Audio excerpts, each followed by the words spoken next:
तो यार इस वीडियो में मैं आप लोगों को देने वाला हूँ चैप्टर नंबर 0। सर बिल्कुल सही सुन रहे हो आप। बहुत अजीब सा लग रहा होगा कि ये चैप्टर नंबर 0 का क्या मतलब है। एक ऐसा सब्जेक्ट जिसको देखने के बाद हर बार ये दिमाग में आता है कि यार बुक की लैंग्वेज रट के जाएंगे तभी नंबर मिलेगा। बट किसी टीचर ने आज तक ये नहीं बताया कि सर इंफॉर्मेशन टेक्नोलॉजी बिल्कुल वही है जो आप रोजमर्रा की जिंदगी में यूज कर रहे हो रोज की रोज। सर चैप्टर नंबर 3 मैंने फ्री ऑफ कॉस्ट आप लोगों के लिए यूट्यूब पर डाल रखा है, जिसमें केवल और केवल व्हाट्सएप, सर बिल्कुल सही सुन रहे हो, केवल व्हाट्सएप के बेसिस पे मैंने पूरा चैप्टर खत्म कर दिया है और बिल्कुल बताया है आप लोग जिंदगी भर से वही यूज करते आ रहे हो बट फिर भी डर रहे हो। तो बिल्कुल सर सही सुन रहे हो। चैप्टर नंबर 0 में मैं बताने वाला हूँ बहुत ही ज़्यादा बेसिक कि यार ये इंफॉर्मेशन टेक्नोलॉजी है क्या चीज़ और आप लोगों को कैसे अपने अंदर फ्रेमिंग करनी चाहिए पढ़ने की। क्योंकि बहुत सारे टीचर जो पढ़ाते हैं वो इस तरह से पढ़ाते हैं आप लोगों को कि चैप्टर नंबर 1 शुरू करते हैं बीपीएम।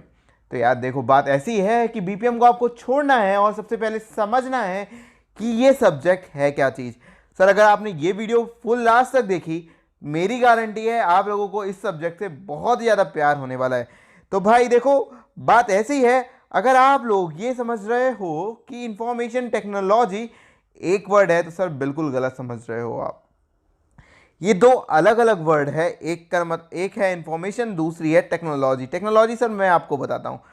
टेक्नोलॉजी जैसे सर आप लोग यूज़ कर रहे हो ना, अपनी इंफॉर्मेशन पास कर रहे हो व्हाट्सएप से एक दूसरे को इंफॉर्मेशन पास कर रहे हो। सर देखो मैंने इंफॉर्मेशन करा ना, आप लाइक एग्ज़ाम की न्यूज़ किसी को दे रहे हो, ठीक है सर इंफॉर्मेशन ही तो है ये। लेकिन आप लोगों को इस सब्जेक्ट से डर क्यों लगता है? क्योंकि आपको सर पता नहीं है। अब ध्यान से सुनना कि क्या चीज़ है इंफॉर्मेशन टेक्नोलॉजी। भाई देखो इंफॉर्मेशन टेक्नोलॉजी का मतलब है कि ऐसी इंफॉर्मेशन, सर ध्यान से सुनना और नोट करना, ऐसी इंफॉर्मेशन राइट बंदे को राइट टाइम पर राइट प्लेस पर राइट मीडियम से राइट अमाउंट पर मिल जाए। सर मतलब भाई देखो अगर किसी का साइंस के पेपर की इंफॉर्मेशन देनी है आपको, 18 को एग्ज़ाम है, आपको अगर 18 को पता चलेगा तो कोई उसकी वैल्यू है नहीं है ना सर। तो ये है पूरा मेन मुद्दा, इतने में ही ख़त्म हो जाती है आपकी इंफॉर्मेशन टेक्नोलॉजी दुनिया भर की सारी चीज़। भैया वीडियो छोड़ के जाना नहीं है क्योंकि अगली वीडियो इसके बाद शुरू होती है। इंफॉर्मेशन आपको देनी है राइट बंदे को, राइट पर्सन को। तो सर राइट बंदा कौन है? ये आप पढ़ते हो चैप्टर नंबर 4 में। आप पढ़ते हो ना सर MIS, आप पढ़ोगे AIS। तो ये राइट, यहाँ भी राइट बंदा पता चलता है कि ये इंफॉर्मेशन राइट बंदे तक पहुँचे। राइट मीडियम क्या होना चाहिए सर, ये आप पढ़ते हो अपने नेटवर्क वाले चैप्टर में कि सर आपको भेजना है वो इंफॉर्मेशन पोस्ट से या आपको भेजना है आपको इंटरनेट से। सही सुन रहे हो भाई। अब इंफॉर्मेशन हो सकता है आप रियल टाइम में शेयर कर रहे हो। सर एग्जांपल देता हूँ मैं आपको, बहुत ही उम्दा एग्जांपल, कि अगर आपने बैंक से कुछ ट्रांजैक्शन करी, आपके पास फटाक से मैसेज आता है। अच्छा ठीक है सर, कोई और एग्जांपल? बिल्कुल यार, CCTV आप देख लो। आपने CCTV अपना देख रहे होते हैं, इन्फॉर्मेशन आपको राइट टाइम पे मिल रही, रियल टाइम में मिल रही होती है कि यहाँ पे क्या है। अच्छा लेकिन सर इसका कंप्यूटर से क्या रिलेशन है? अरे मेरे भाई देखो, मतलब आपने एक फ़ोन को दूसरे फ़ोन से सिंक कर रखा है, सिंक्रोनाइजेशन। सर सुना है ना आपने कि अगर आपने ये मेल आईडी इसमें भी डाल रखी है, गूगल की जीमेल आईडी, और इसमें भी इस वाले फ़ोन में भी डाल रखी है, इसमें नंबर सेव करोगे इसमें आ जाएगा ना सर, ठीक है। तो ऐसी बहुत सारी टेक्नोलॉजीज़ हैं जिनसे ऐसा होता है। एक होती है आपकी ग्रिड कंप्यूटिंग, अलग कॉन्सेप्ट है सर, बिल्कुल अलग कॉन्सेप्ट है। इस चीज़ को पूरे को कहते हैं क्लाउड कंप्यूटिंग। हुआ ना सर? देखो आप ज़िंदगी भर यूज़ कर रहे हो उसे लेकिन आपको पता नहीं है। ये चैप्टर नंबर 4 में पढ़ लेते हो, सॉरी 5 में पढ़ लेते हो, और थोड़ा बहुत 2 में पढ़ लेते हो। तो सर अच्छा ठीक है, ये इन्फॉर्मेशन समझ में आ गया, लेकिन टेक्नोलॉजी ये भला क्या है? सर टेक्नोलॉजी है आपकी जैसे हो गई आपकी ग्रिड कंप्यूटिंग, मैंने आपको बताया, ये आपकी हो गई क्लाउड कंप्यूटिंग। टेक्नोलॉजी के बेसिस पे जो इंफॉर्मेशन आप देते हो वो होती है इंफॉर्मेशन टेक्नोलॉजी। इसका मतलब यही है सर। तो अब बताता हूँ कि सर जो चैप्टर का सीक्वेंस है पूरा वो किस तरह से डिफाइन किया गया है और आपको केवल और केवल कहाँ पे ध्यान देना है। मैंने आपसे क्या कहा था कि इंफॉर्मेशन आपको डालनी है राइट टाइम पर या राइट बंदे को, राइट पर्सन को। लेकिन राइट पर्सन आपको समझ में कैसे आएगा सर? आपको उसके लिए पता होना चाहिए कि बिजनेस का प्रोसेस कैसा है। बिजनेस का प्रोसेस अगर आपको पता है तो राइट बंदे को इंफॉर्मेशन पहुंच जाएगी। अच्छा एग्जांपल देना सर। सर आप एक चीज़ बताओ, आप अगर सामान आपका आता है इन्वेंट्री में तो आप उसकी इंफॉर्मेशन किसको दोगे? इन्वेंट्री में सामान आता है तो सर उसकी इंफॉर्मेशन स्टोर में जानी चाहिए, फिर उसके बाद परचेज में, फिर उसके बाद ही तो आगे प्रोसेस होना चाहिए। समझ रहे हो ना? इसलिए ये आपका पूरा चैप्टर नंबर 1 बताता है कि बिजनेस का प्रोसेस क्या है। ठीक है, फिर उसके बाद ये प्रोसेस आपको समझ में आ गया, प्रोसेस समझ में आ गया। अब आता है बात कि किस फॉर्म में देनी चाहिए, किस फॉर्म में इंफॉर्मेशन देनी चाहिए। मतलब आगे वाले बंदे, जैसे अकाउंट वाला बंदा अगर इंफॉर्मेशन देगा मैनेजर को, मतलब सॉरी बोर्ड ऑफ डायरेक्टर को, तो वो किस फॉर्म में देगा? तो इस मीडियम पे बात हो रही है कि सर अकाउंटिंग इंफॉर्मेशन सिस्टम, इस बारे में बात हो रही है। जो MIS हो रही है, मैनेजमेंट इंफॉर्मेशन सिस्टम, वो मैनेजर किस तरह से इंफॉर्मेशन देगा, इस पे बात हो रही है। समझ में आ रहा है सर?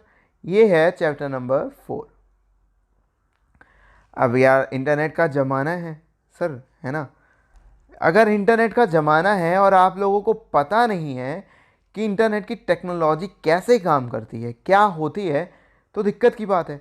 इसके लिए आपका चैप्टर नंबर 3 है। अच्छा सर, अब बात एक चीज़ बताओ मुझे, आप थोड़ा अमीर लोग हो, ठीक है, ये आपका हेड ऑफिस है, ये ब्रांच है, ये ब्रांच है, ये ब्रांच है।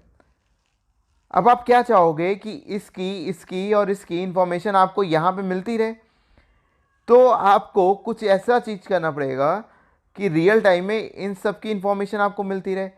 उसको कहते हैं सेंट्रलाइज कंप्यूटिंग। चैप्टर नंबर 3 में से तो सीखते हो सर, कुछ भी नहीं है, बहुत ही सिंपल सा है। फिर अगर आपको चैप्टर नंबर 1 में पता है कि क्या क्या होता है बिजनेस प्रोसेस, आपको बहुत अच्छे से पता चलेगा कि ऑटोमेट कैसे कर सकते हैं। ऑटोमेट करने का मतलब भाई देखो, मैनुअल तरीके से भी आप P&L बना सकते हो, या आप सीधे टैली में एंट्री करते जाओ, P&L और बैलेंस शीट बनता चला जाएगा। यार तो बहुत ही सॉर्टेड तरीके से मैंने समझाया कि कैसे ये सब्जेक्ट इंटर रिलेटेड है, कैसे ये चैप्टर इंटर रिलेटेड है, कैसे आपको पढ़ना है। तो यार मैं अपनी क्लासेस में ऐसी तरीके से पढ़ाने वाला हूँ कि कैसे सारी चीज़ें इंटरकनेक्टेड है और सबका बिल्कुल ही बिल्कुल प्रैक्टिकल बेसिस पे जो आप डेली लाइफ में यूज़ करते हो, यूज़ केसेस, उनको लेके पढ़ाऊँगा सर। नो रट्टाफिकेशन, नो फालतू का ज्ञान, केवल और केवल जो आपका यूज़फुल है, जो आप डेली यूज़ करते हो, उसको ही सिखाने वाला हूँ। तो दोस्तों इस वीडियो में इतना ही था। जाते जाते लास्ट बात ये है कि सर अगर आप सब्सक्राइब, हमारा पहला बैच शुरू हो चुका है और उसके लिए सीट फिल हो चुकी है। दूसरा बैच शुरू होगा सर 1 फरवरी से। अगर आपको इनरोल करना है तो नीचे दिया हुआ है कॉन्टैक्ट नंबर, आप कॉन्टैक्ट कर सकते हो। फीस केवल रखी है मैंने ₹1000। उसमें भाई मुझे GST भी देना है, उसमें मुझे इनकम टैक्स भी देना है, लेकिन फिर भी केवल 1000 रुपये में सर आपको पूरी क्लासेस मिलेंगी। तो दोस्तों इस वीडियो में इतना ही था। जाते जाते लास्ट बात ये कि पढ़ने के लिए नहीं, सीखने के लिए पढ़ो, क्योंकि सीखोगे नहीं तो ये ऐसे ही रट्टा मारते रह जाओगे और कुछ भी नहीं होगा भाई। फिर यही कहोगे कि इंफॉर्मेशन टेक्नोलॉजी बहुत ही बोरिंग है। और पढ़ाता हूँ एकदम जनरल तरीके से। तो जो टॉपिक कवर होंगे मेरे भाई लोगों, उसमें आपका है overview of business process, classification और आपका BPM। ये अगर आप अपना स्टडी मटेरियल देखोगे तो टॉपिक 1.5 तक आपका कवर हो जाएगा। तो भाई अब शुरू करने से पहले आपसे जो है मैं रिक्वेस्ट करूँगा कि अगर आप या वीडियो क्लासेस देख रहे हो मेरी, तो एक आदत डाल लो, वाई हाउ, मतलब कि क्यों कैसे किस तरह से ये चीज़ें हो रही हैं, इस चीज़ की आदत डाल लो।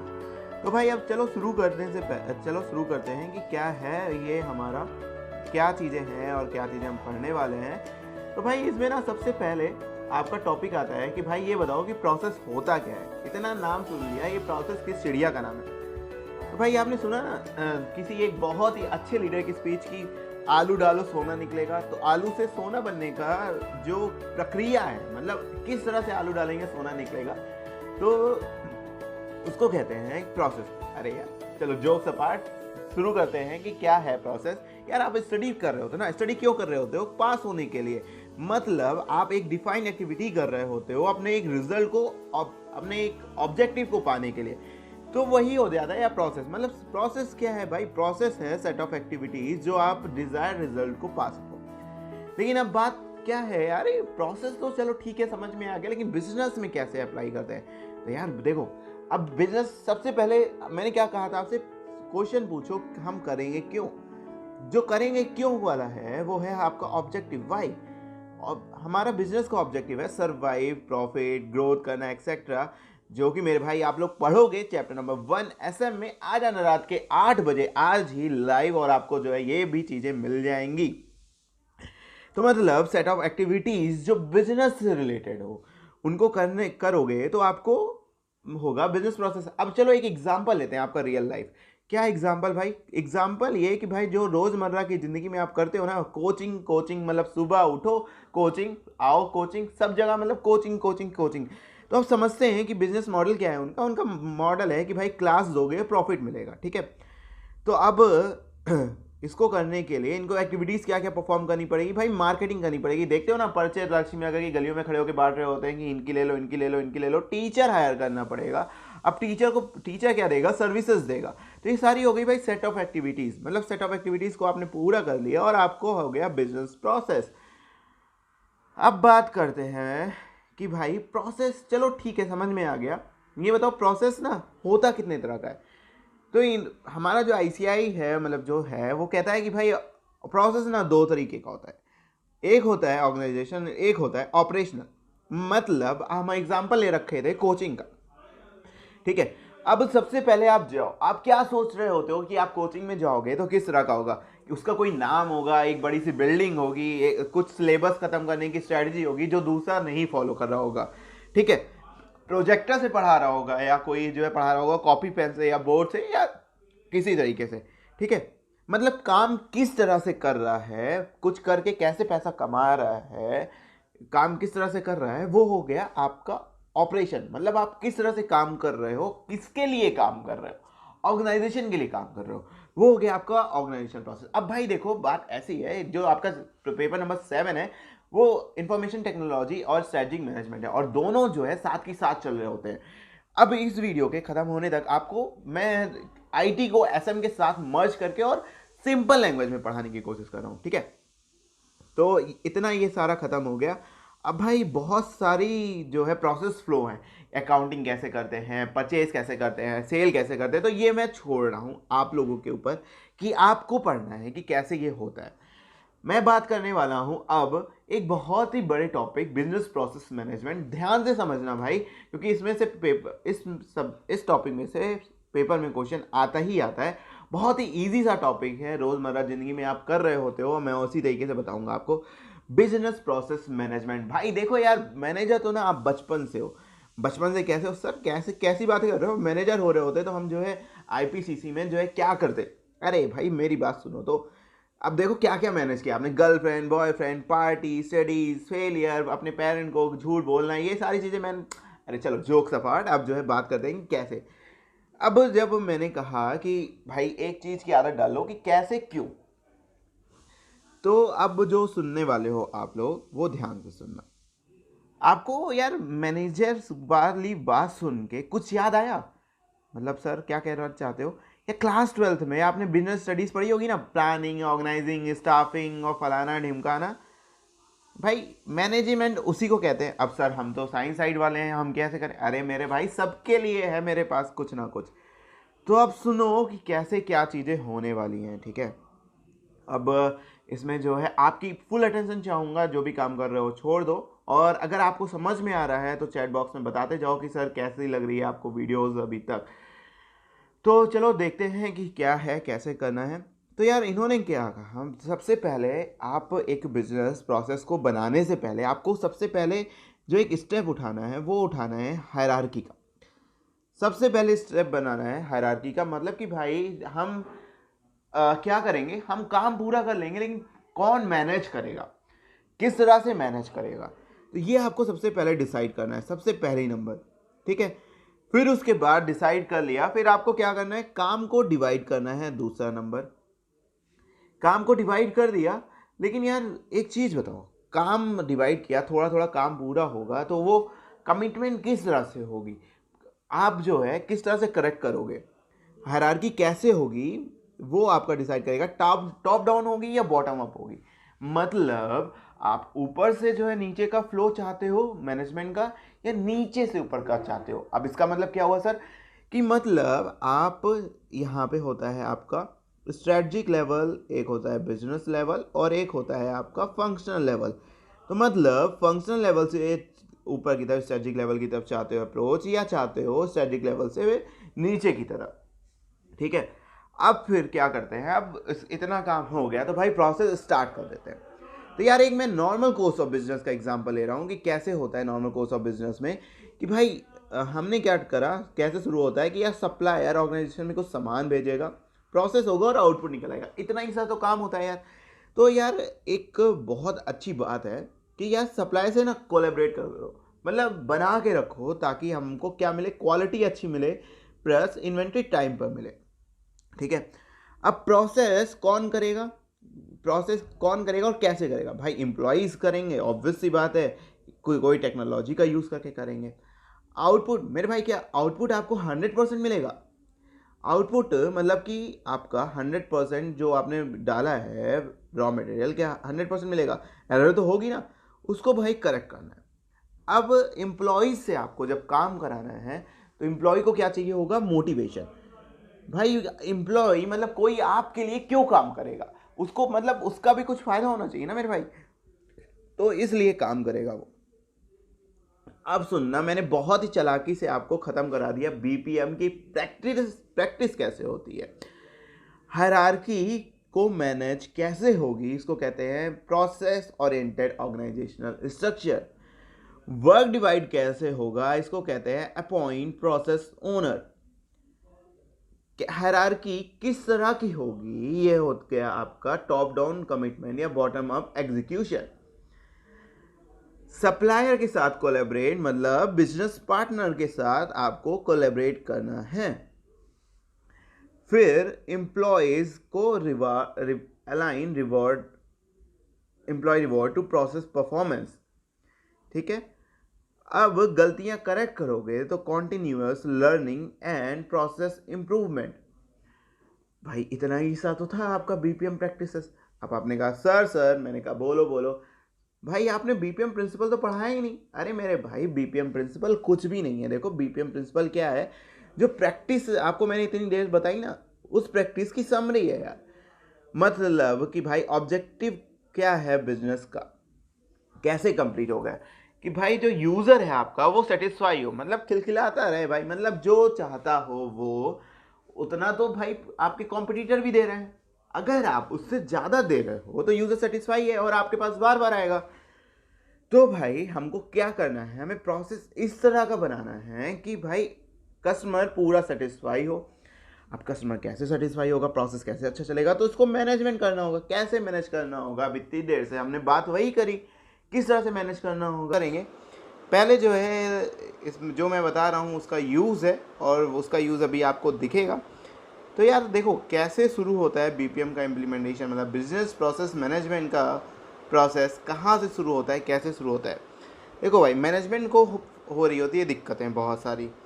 तो क्या होता है, जब मैनेजमेंट को बहुत सारी दिक्कतें हो रही होती हैं तो टेक्नीशियन को बुलाता है कि यार एक चीज़ बताओ कि ये प्रोसेस है, इसमें बहुत सारे मैनुअल लोग इन्वॉल्वमेंट है, तो क्या हम उस प्रोसेस को हम ऐसा नहीं कर सकते कंप्यूटराइज कर सकते, मशीन लर्निंग फलाना ढिमकाना जो बहुत बड़ी बड़ी चीज़ जो है चल रही हैं उनको यूज़ करके। तो टेक्नीशियन पूछता है कि सर आपको आपको कुछ चीज़ें मुझे बतानी पड़ेंगी। मैनेजमेंट पूछता है क्या? तो टेक्नीशियन बोलता है सर आप सबसे पहले मुझे ऑब्जेक्टिव बताओ।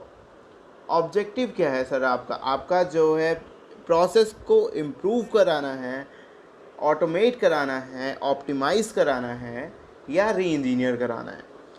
ठीक है, री इंजीनियर का मतलब पुराना जो आपका कोई अगर प्रोसेस है उसको हटा के नया प्रोसेस लाना है, या प्रोसेस को समझना है या इम्प्रूव करना है, या पहले आपका प्रोसेस चल रहा था लेकिन उस पर थोड़े बहुत चेंजेस करके अच्छा करना है। तो मैंने बता दिया कि भाई हमें प्रोसेस को या तो इम्प्रूव करना है, या तो जो है नया लाना है, या उसको सही कराना है, मतलब ठीक है। फिर वो पूछता है सर अच्छा एक चीज़ बताओ, आप ट्रायल करोगे या फुल करोगे? मैनेजमेंट बोला यार कैसी बात कर रहे हो, मतलब ट्रायल क्यों करेंगे, हमें ज़रूरत है, हम तो अपने सिस्टम में लगाना चाहते हैं। उसने कहा नहीं सर, आपको मुझे ये बताना पड़ेगा कि केवल आप एक सिंगल प्रोसेस को ऑप्टिमाइज या इम्प्रूव या आप अंडरस्टैंड करना चाहते हो, एक डिपार्टमेंट के लिए करना चाहते हो या पूरी कंपनी के लिए करना चाहते हो। तो मैनेजमेंट अपने हिसाब से वो बताएगा। सर ठीक है, आपने ये सारी चीज़ें बता दिया, तो अब आप ये बताओ कि सर आपका बजट कितना है, आप कितना पैसा खर्चा कर सकते हो। उसने बता दिया। उसके बेसिस पे, इन सारी चीज़ों के बेसिस पे टेक्नीशियन दो चीज़ें बताएगा कि वो मेथड क्या यूज़ करने वाला है, प्लस वो रिसोर्सेज क्या यूज़ करने वाला है। तो इस तरह से आपका बीपीएम इम्प्लीमेंट हो गया। अब सर अगर आप देखोगे की factor to consider in implementing BPM, तो आपका ये मैंने बहुत ही आसानी से कवर करा दिया है बिना आपको बताए हुए कि मेथड क्या यूज़ करोगे, कि जो है टीक्यूएम यूज़ करोगे या सिक्स सिग्मा यूज़ करोगे, रिसोर्सेज क्या चाहिए होंगे आपको, आपको बजट के लिए स्पॉन्सरशिप चाहिए होगी या आप खुद कर लोगे, इन्वेस्टमेंट किस चीज़ में करोगे, कि आपका ट्रेनिंग टूल्स एंड टाइम, ये सारी चीज़ें देखो सर बहुत ही आसानी से मैंने बता दिया। रिसोर्सेज आपका हो गया, स्किल्स क्या चाहिए होंगी आपको।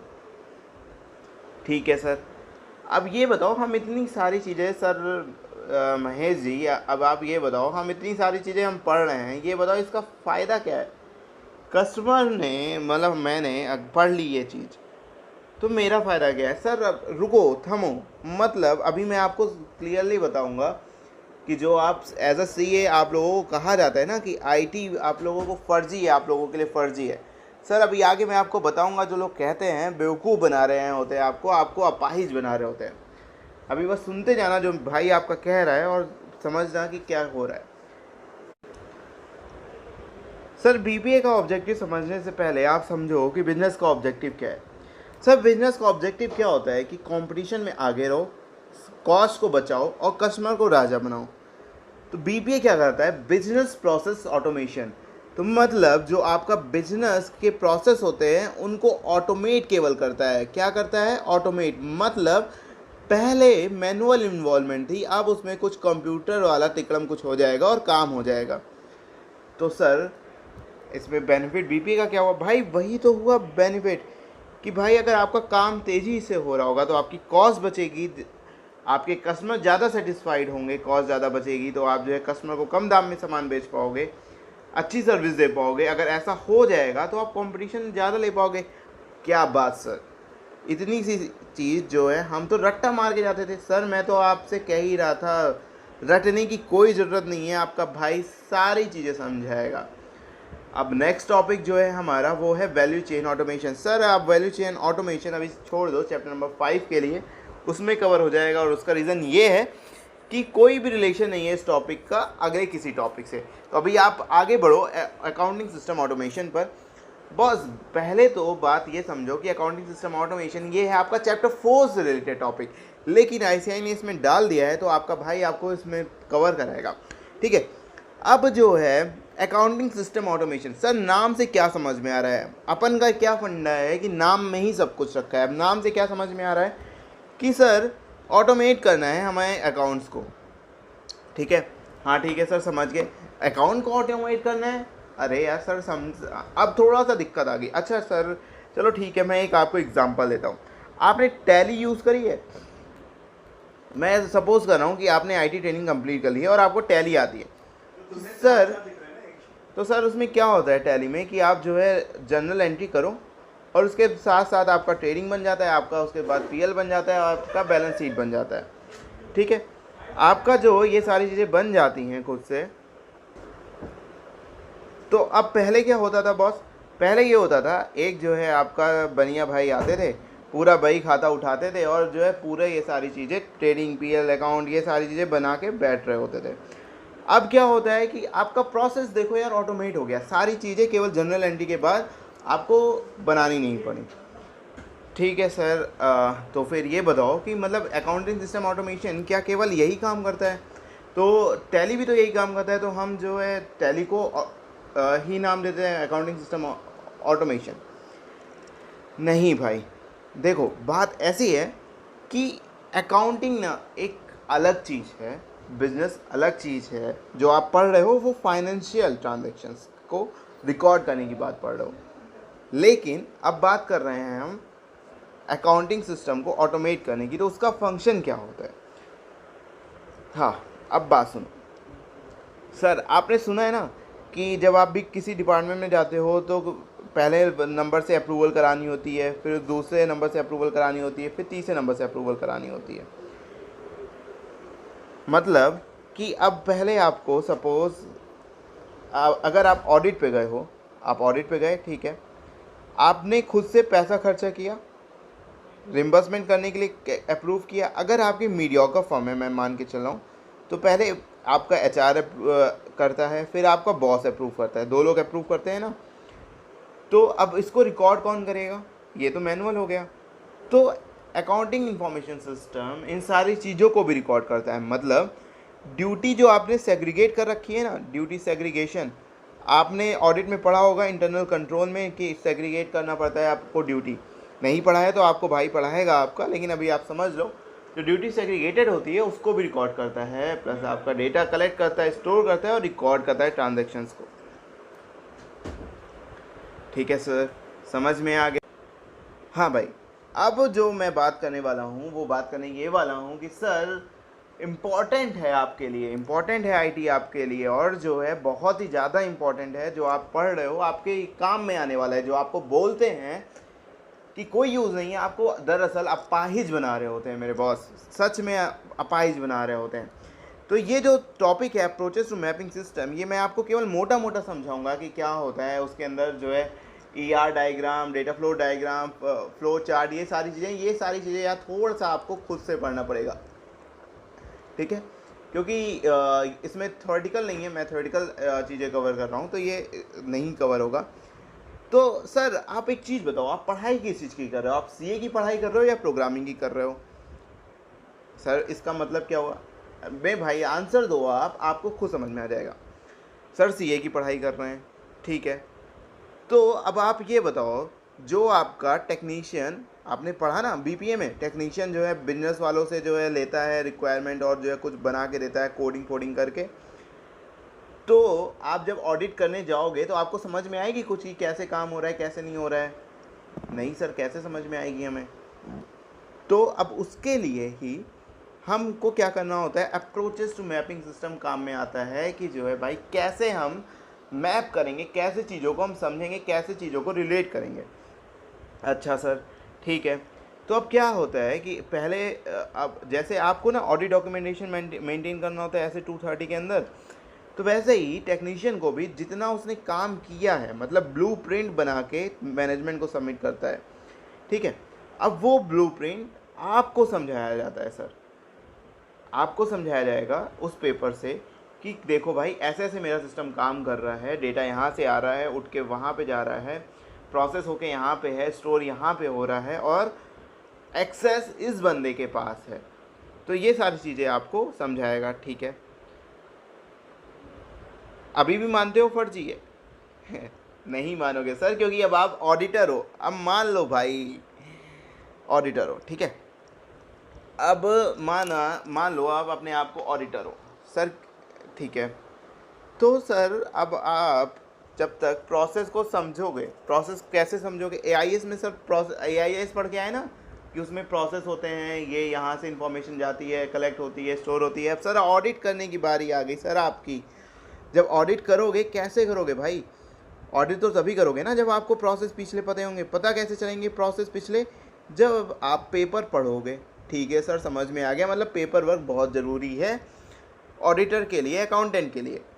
तो सर क्या टेक्नीशियन के लिए भी ज़रूरी है? हाँ भाई हाँ, टेक्नीशियन के लिए भी ज़रूरी है। क्यों ज़रूरी है सर? टेक्नीशियन ने बिजनेस के लिए प्रोसेस बना के रख दिया, ठीक है, लेकिन अब सर जो उसने प्रोसेस पहले बनाया था, अब उससे बिजनेस को उतना फ़ायदा नहीं हो रहा। मतलब कि भाई अभी पहले क्या था, एरर रेट था 20%, अब है एरर रेट आपका, सॉरी पहले था एरर रेट आपका, भाई पहले था एरर रेट आपका 40%, ठीक है, अब जो है एरर रेट आ रहा है आपका 30%। अभी भी आपको कम करने की गुंजाइश है, तो आप क्या करोगे? इम्प्रूव करोगे। सर इम्प्रूव करने के लिए आपको प्रोसेस फिर से डिज़ाइन करना होगा, प्रोसेस समझना होगा। लेकिन अगर आपके पास डॉक्यूमेंटेशन मेंटेन है तो आपको प्रोसेस फिर से समझना नहीं पड़ेगा। तो आप उस डॉक्यूमेंटेशन की वजह से आप सारा काम ईजिली कर पाओगे, जल्दी कर पाओगे। तो सर इस वीडियो में इतना ही था। अब जो है हमारा जल्दी जल्दी वीडियो ऐसे ही आता रहेगा। अगर आपको जो है वीडियो पसंद आया हो, नीचे तो लाइक, आपकी कोई क्वेरी हो तो कमेंट में बताओ। अगर हमारा ग्रुप ज्वाइन नहीं किया है मिशन में 2019 तो सर्च करो, आपको नीचे जो है मिल जाएगा डिस्क्रिप्शन बॉक्स में लिंक, और जाके वहाँ पे ज्वाइन करो। क्वेरी वहाँ भी शेयर कर सकते हो, जिस दोस्त को ज़रूरत हो उसको शेयर करो, और फीडबैक अपना ज़रूर बताना ताकि आपका भाई अपनी क्लासेस को इम्प्रूव कर सके और आप लोगों को अच्छी चीज़ें दे सके। तो दोस्तों इस वीडियो में इतना ही था, और जाते जाते बस आपसे लास्ट बात ये है कि दोस्तों पढ़ने के लिए नहीं, सीखने के लिए पढ़ो, क्योंकि सीखोगे नहीं तो बढ़ोगे कैसे। जय हिंद, वंदे मातरम।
कि भाई अगर आप सबसे पहले नेटवर्क सुनते हो तो सबसे पहले क्या मन में आता है? भाई नेटवर्क का मतलब होता है कि आपको 3-4 लोग हैं आपके पास, और आपको सोचना है कि इन दोनों के बीच में मेल-जोल कैसे बढ़ाया जाए। तो भाई यही होता है नेटवर्क, और जो है इसी के बारे में हमें पढ़ना है, मेल-जोल बढ़ाने का। लेकिन जो है अब इसी नेटवर्क को हम जो है लाते हैं कंप्यूटर की भाषा में। कंप्यूटर की भाषा में हम डिस्कस करेंगे कि भाई कंप्यूटर की भाषा में नेटवर्क क्या होता है। तो आइए जो है सबसे पहले देखते हैं कि भाई ये जो हमारा नेटवर्क है वो बनता कैसे है।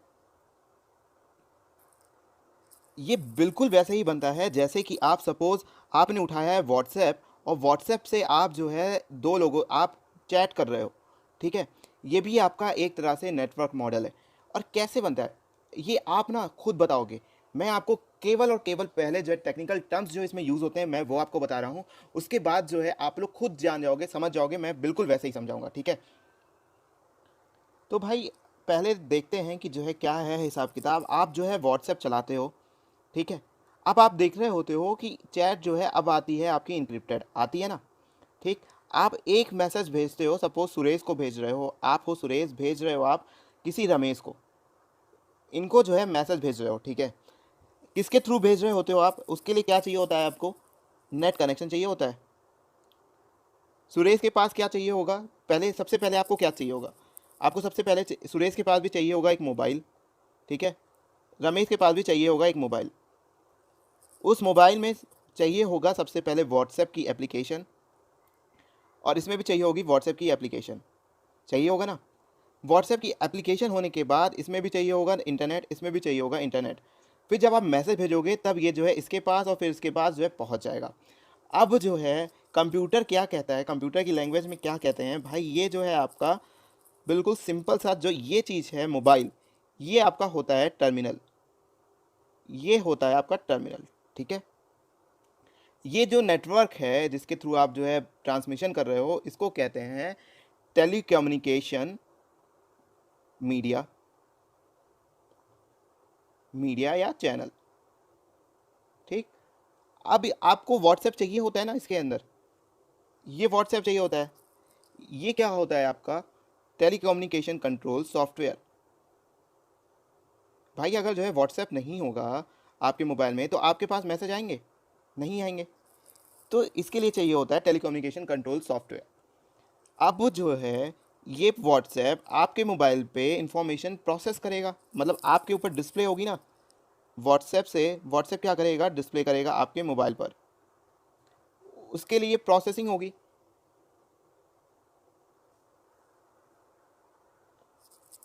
लेकिन कंप्यूटर की लैंग्वेज में क्या होता है कि भाई ये जो मीडिया होती है आपकी और ये जो कंप्यूटर होता है, इन दोनों के बीच को कनेक्ट करना होता है हमें, और इसके लिए एक डिवाइस होती है। ये डिवाइस इनको कन्वर्ट करती है।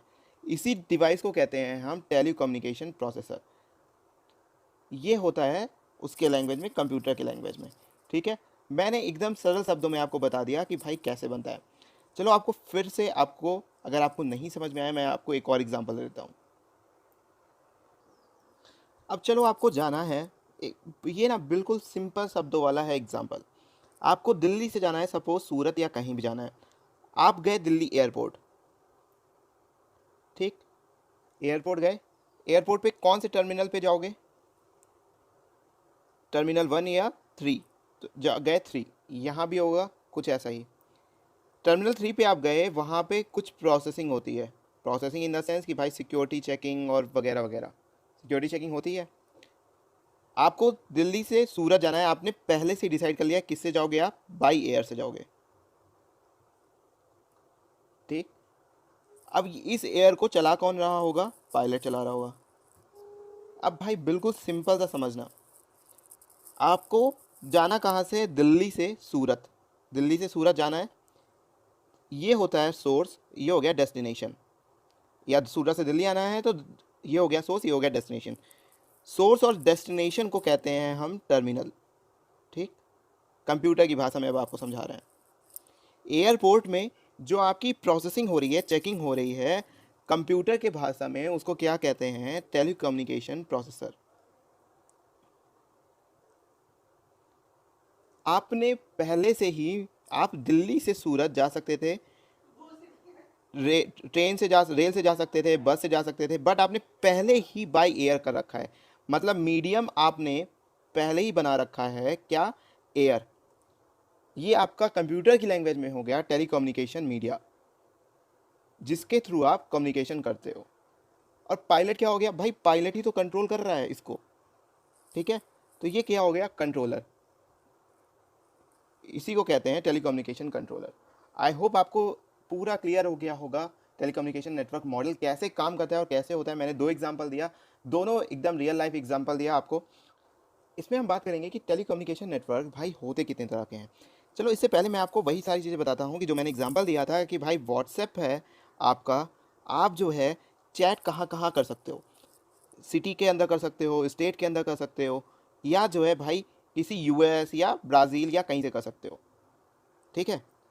तो एक हो गया आपका कि आप एरिया के बेसिस पे कम्युनिकेशन कर रहे हो, एरिया बेसिस पे, ठीक है। अब अगर आप व्हाट्सएप बहुत टाइम से यूज़ कर रहे हो या अभी स्टार्ट किया है यूज़ करना, तो आपको एक चीज़ समझ में आई होगी कि आप कैसे कैसे कम्युनिकेशन कर सकते हो। इसके क्या, व्हाट्सएप का क्या फंक्शन प्रोवाइड करता है व्हाट्सएप, या तो जो है पर्सनल चैट कर सकते हो या भाई ग्रुप में चैट कर सकते हो। ग्रुप चैट में क्या होता है, एडमिन्स होते हैं, ठीक है, एडमिन्स। अगर आप पर्सनल चैट कर रहे हो तो कंप्यूटर की लैंग्वेज में से कहते हैं पीयर टू पीयर। ग्रुप में चैट कर रहे हो तो भाई इसी को कहते हैं क्लाइंट एंड सर्वर। देखो है ना कितना मजाक, बढ़िया सा एकदम। क्लाइंट कौन हो गया भाई, एडमिन। सर्वर कौन हो गया, जो ग्रुप के मेंबर्स हो गए। अगर आप ऐसा सोच रहे हो तो बहुत ही ज़्यादा गलत सोच रहे हो, क्योंकि भाई एडमिन का काम क्या है कि हम जो है मैसेजेस ऐसे भेजें कि जो मेंबर हैं वो बने रहें, मेंबर बने रहें और ग्रुप जो है चलता रहे। ग्रुप चलाना है तो एडमिन क्या हो गया इस केस में, एडमिन जो है सर्विस प्रोवाइड करता है कि ग्रुप अच्छे से चलता रहे। और क्लाइंट कौन हो गया, ग्रुप के मेंबर्स हो गए। अब जो है क्लाइंट एंड सर्वर का ही एक पार्ट है मल्टी टीयर, इसी को मल्टी टीयर भी कहते हैं। अब इसमें ना बिचौलिया आ जाता है, मल्टी टीयर इसमें जो है बिचौलिया आ जाता है, मतलब मीडिएटर आ जाता है। इसमें कितने तरह का मीडिएटर हो सकता है, इसी लिए इसका नाम पड़ गया मल्टी टीयर। आप मेरे ये सब बताने को आप समझ रहे होंगे कि भाई ये आप बता क्या रहे हो, अभी तक कुछ टेक्निकल नहीं आया। लेकिन हमको तो ये पता है कि भाई जब तक टेक्निकल लिख के नहीं आओगे नंबर नहीं मिलेगा भाई। अब यहीं पे तो आ जाती है दिक्कत। दिक्कत ये आ जाती है कि आप लोगों को लगता है कि आप रट के जो है लिख के चले आओगे। भाई कैसी बात कर रहे हो आप, 5 चैप्टर जो है एज इट इज़ रट के तो आ ही नहीं सकते।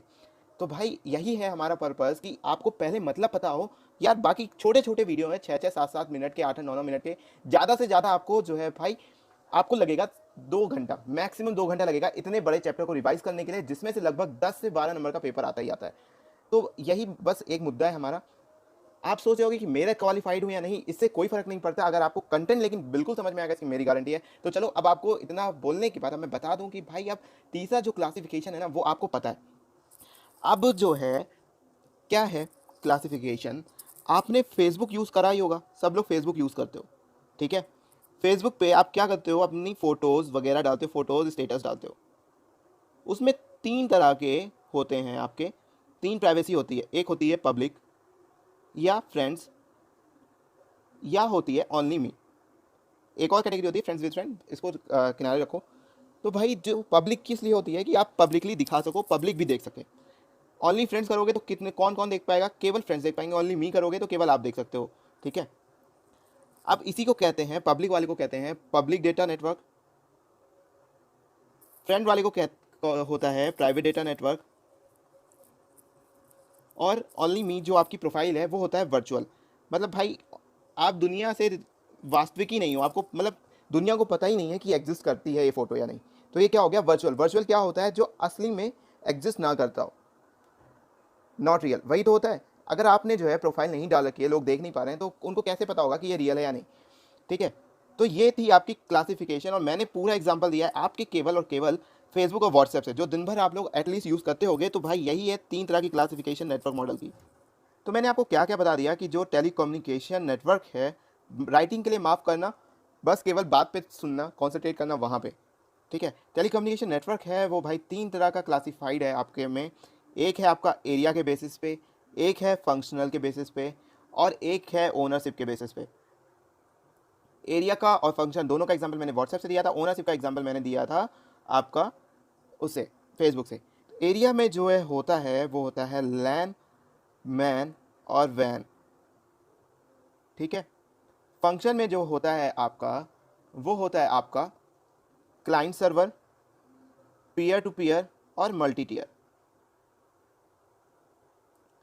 ओनरशिप में आपका होता है क्या क्या बताया था मैंने, ध्यान करो जल्दी जल्दी, पब्लिक, प्राइवेट और जल्दी जल्दी जल्दी, प्राइवेट और वर्चुअल, ठीक है। अब चलो इसको जरा थोड़ा सा मैं डिटेल में बताता हूँ।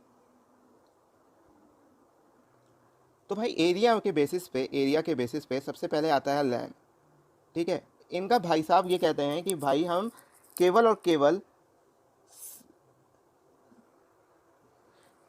केवल जो सोसाइटी का ग्रुप है ना, सोसाइटी बस उतने तक रहेंगे, सोसाइटी तक रहेंगे। उसका मतलब क्या हो गया कि भाई ये केवल केवल और केवल एक बिल्डिंग में काम करता है। इसकी भाई जो होती है रेंज, ये होती है कम, सबसे कम होती है। मैन क्या होता है, इनका हिसाब किताब काफ़ी अच्छा है। ये कहते हैं हम पूरे सिटी वालों के साथ नेटवर्क ले सकते हैं, ठीक है। और वैन का क्या होता है भाई हिसाब किताब, वैन वाले कहते हैं कि भाई दुनिया जहाँ में कहीं भी हम जो है बातचीत कर सकते हैं, ग्लोबल लेवल पर। लो भाई, हो गई बात, ठीक है। ये हो गया वैन, वैसे विद इन कंट्री होता है ये, ठीक है। अब जो है, अब आप कह रहे होगे कि भाई ये तीनों हो गए तो इनको में डिफरेंस क्या है। डिफरेंस क्या है, चलो आपको अब दिखाते हैं डिफरेंस क्या है तीनों में। डिफरेंस हम कुछ भी नहीं, केवल देखेंगे कि कैसे कैसे यूज़ होता है। एक हो गया भैया आपका लैन, एक हो गया मैन, और एक हो गया वैन। ये जो साहब हैं आपके मैन वाले, ये जो है इनका कोई काम धाम नहीं है। इनका जो है मतलब बेसिक पर्पज़ ये है कि भाई ये जो है इन दोनों के बीच का काम करते हैं। अब लैन क्या है ना, इसकी ये रेंज कम है, ठीक है।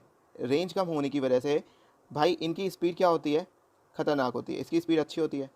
फिर लैन को मिला के बना देते हैं मैन, और मैन में काफ़ी सारे जोड़ के फिर बना देते हैं वैन। मतलब अल्टीमेटली फंक्शनिंग लैन की ही हुई होती है, ठीक है। समझ में आ गया आप लोगों को। थोड़ा सा अलग लगेगा, डिफरेंस दिया हुआ है आपका प्रैक्टिस मैनुअल में, उसको रेफर कर लेना। फिर इसके बाद जो है आता है फंक्शन के बेसिस पे, जो कि मैंने आपको बताया था। और ये ना बहुत ही टेढ़ा है, ये बहुत ही टेढ़ा इस वजह से क्योंकि लोगों को समझ में नहीं आता है। और सबसे पहले हम शुरू करते हैं peer to peer. Peer to peer मैंने क्या एग्जांपल दिया था कि आप पर्सनल चैट कर रहे हो, मतलब 1-to-1 बेसिस पे आप कर रहे हो। अब 1-to-1 बेसिस पे कर रहे हो तो भाई अब यहाँ पे क्या होगा, प्रोसेसिंग तेज हो जाएगी। और क्या, आपकी प्रोसेसिंग तेज हो जाएगी। अब केवल दो लोग में बात कर रहे हो तो भाई कितना सिंपल होता है ना दो लोगों में बात करना, ठीक है। तो ये हो गया पीयर टू पीयर आपका कि क्या होता है। अब नेक्स्ट बात करते हैं क्लाइंट एंड सर्वर, और पूरी दुनिया इसी पे ही काम करती है, सबसे ज़्यादा यूज़ यही होता है। आप अपने कंप्यूटर में देखना, उसमें भी सबसे वही यूज़ हो रहा होगा। सबसे पहले आपको क्लाइंट एंड सर्वर बताने से पहले मैंने आपको बताया था कि क्लाइंट कौन होता है, सर्वर कौन होता है, और बताया था आपको किसके एग्जाम्पल से, व्हाट्सएप के ग्रुप के एग्जाम्पल से। सर्वर कौन था इसमें, भाई एडमिन था, जो इनकी नीड, इनकी किसकी, मेंबर्स की, जो व्हाट्सएप ग्रुप के मेंबर थे, इनकी नीड्स को पूरा कर रहा था, जिससे कि ये बना रहे, ठीक है। अब कंप्यूटर की लैंग्वेज में आके देखते हैं कि क्या होता है क्लाइंट। क्लाइंट भाई साहब क्या होता है, क्लाइंट होता है वो जो बंदा आपकी बिजनेस की नीड को सेटिस्फाई कर सके। बिजनेस की नीड मतलब आपकी जो है, जो भी नीड है बिजनेस की, वो सेटिस्फाई हो सके। सर्वर कौन होता है, जो इसको सर्विस प्रोवाइड करे।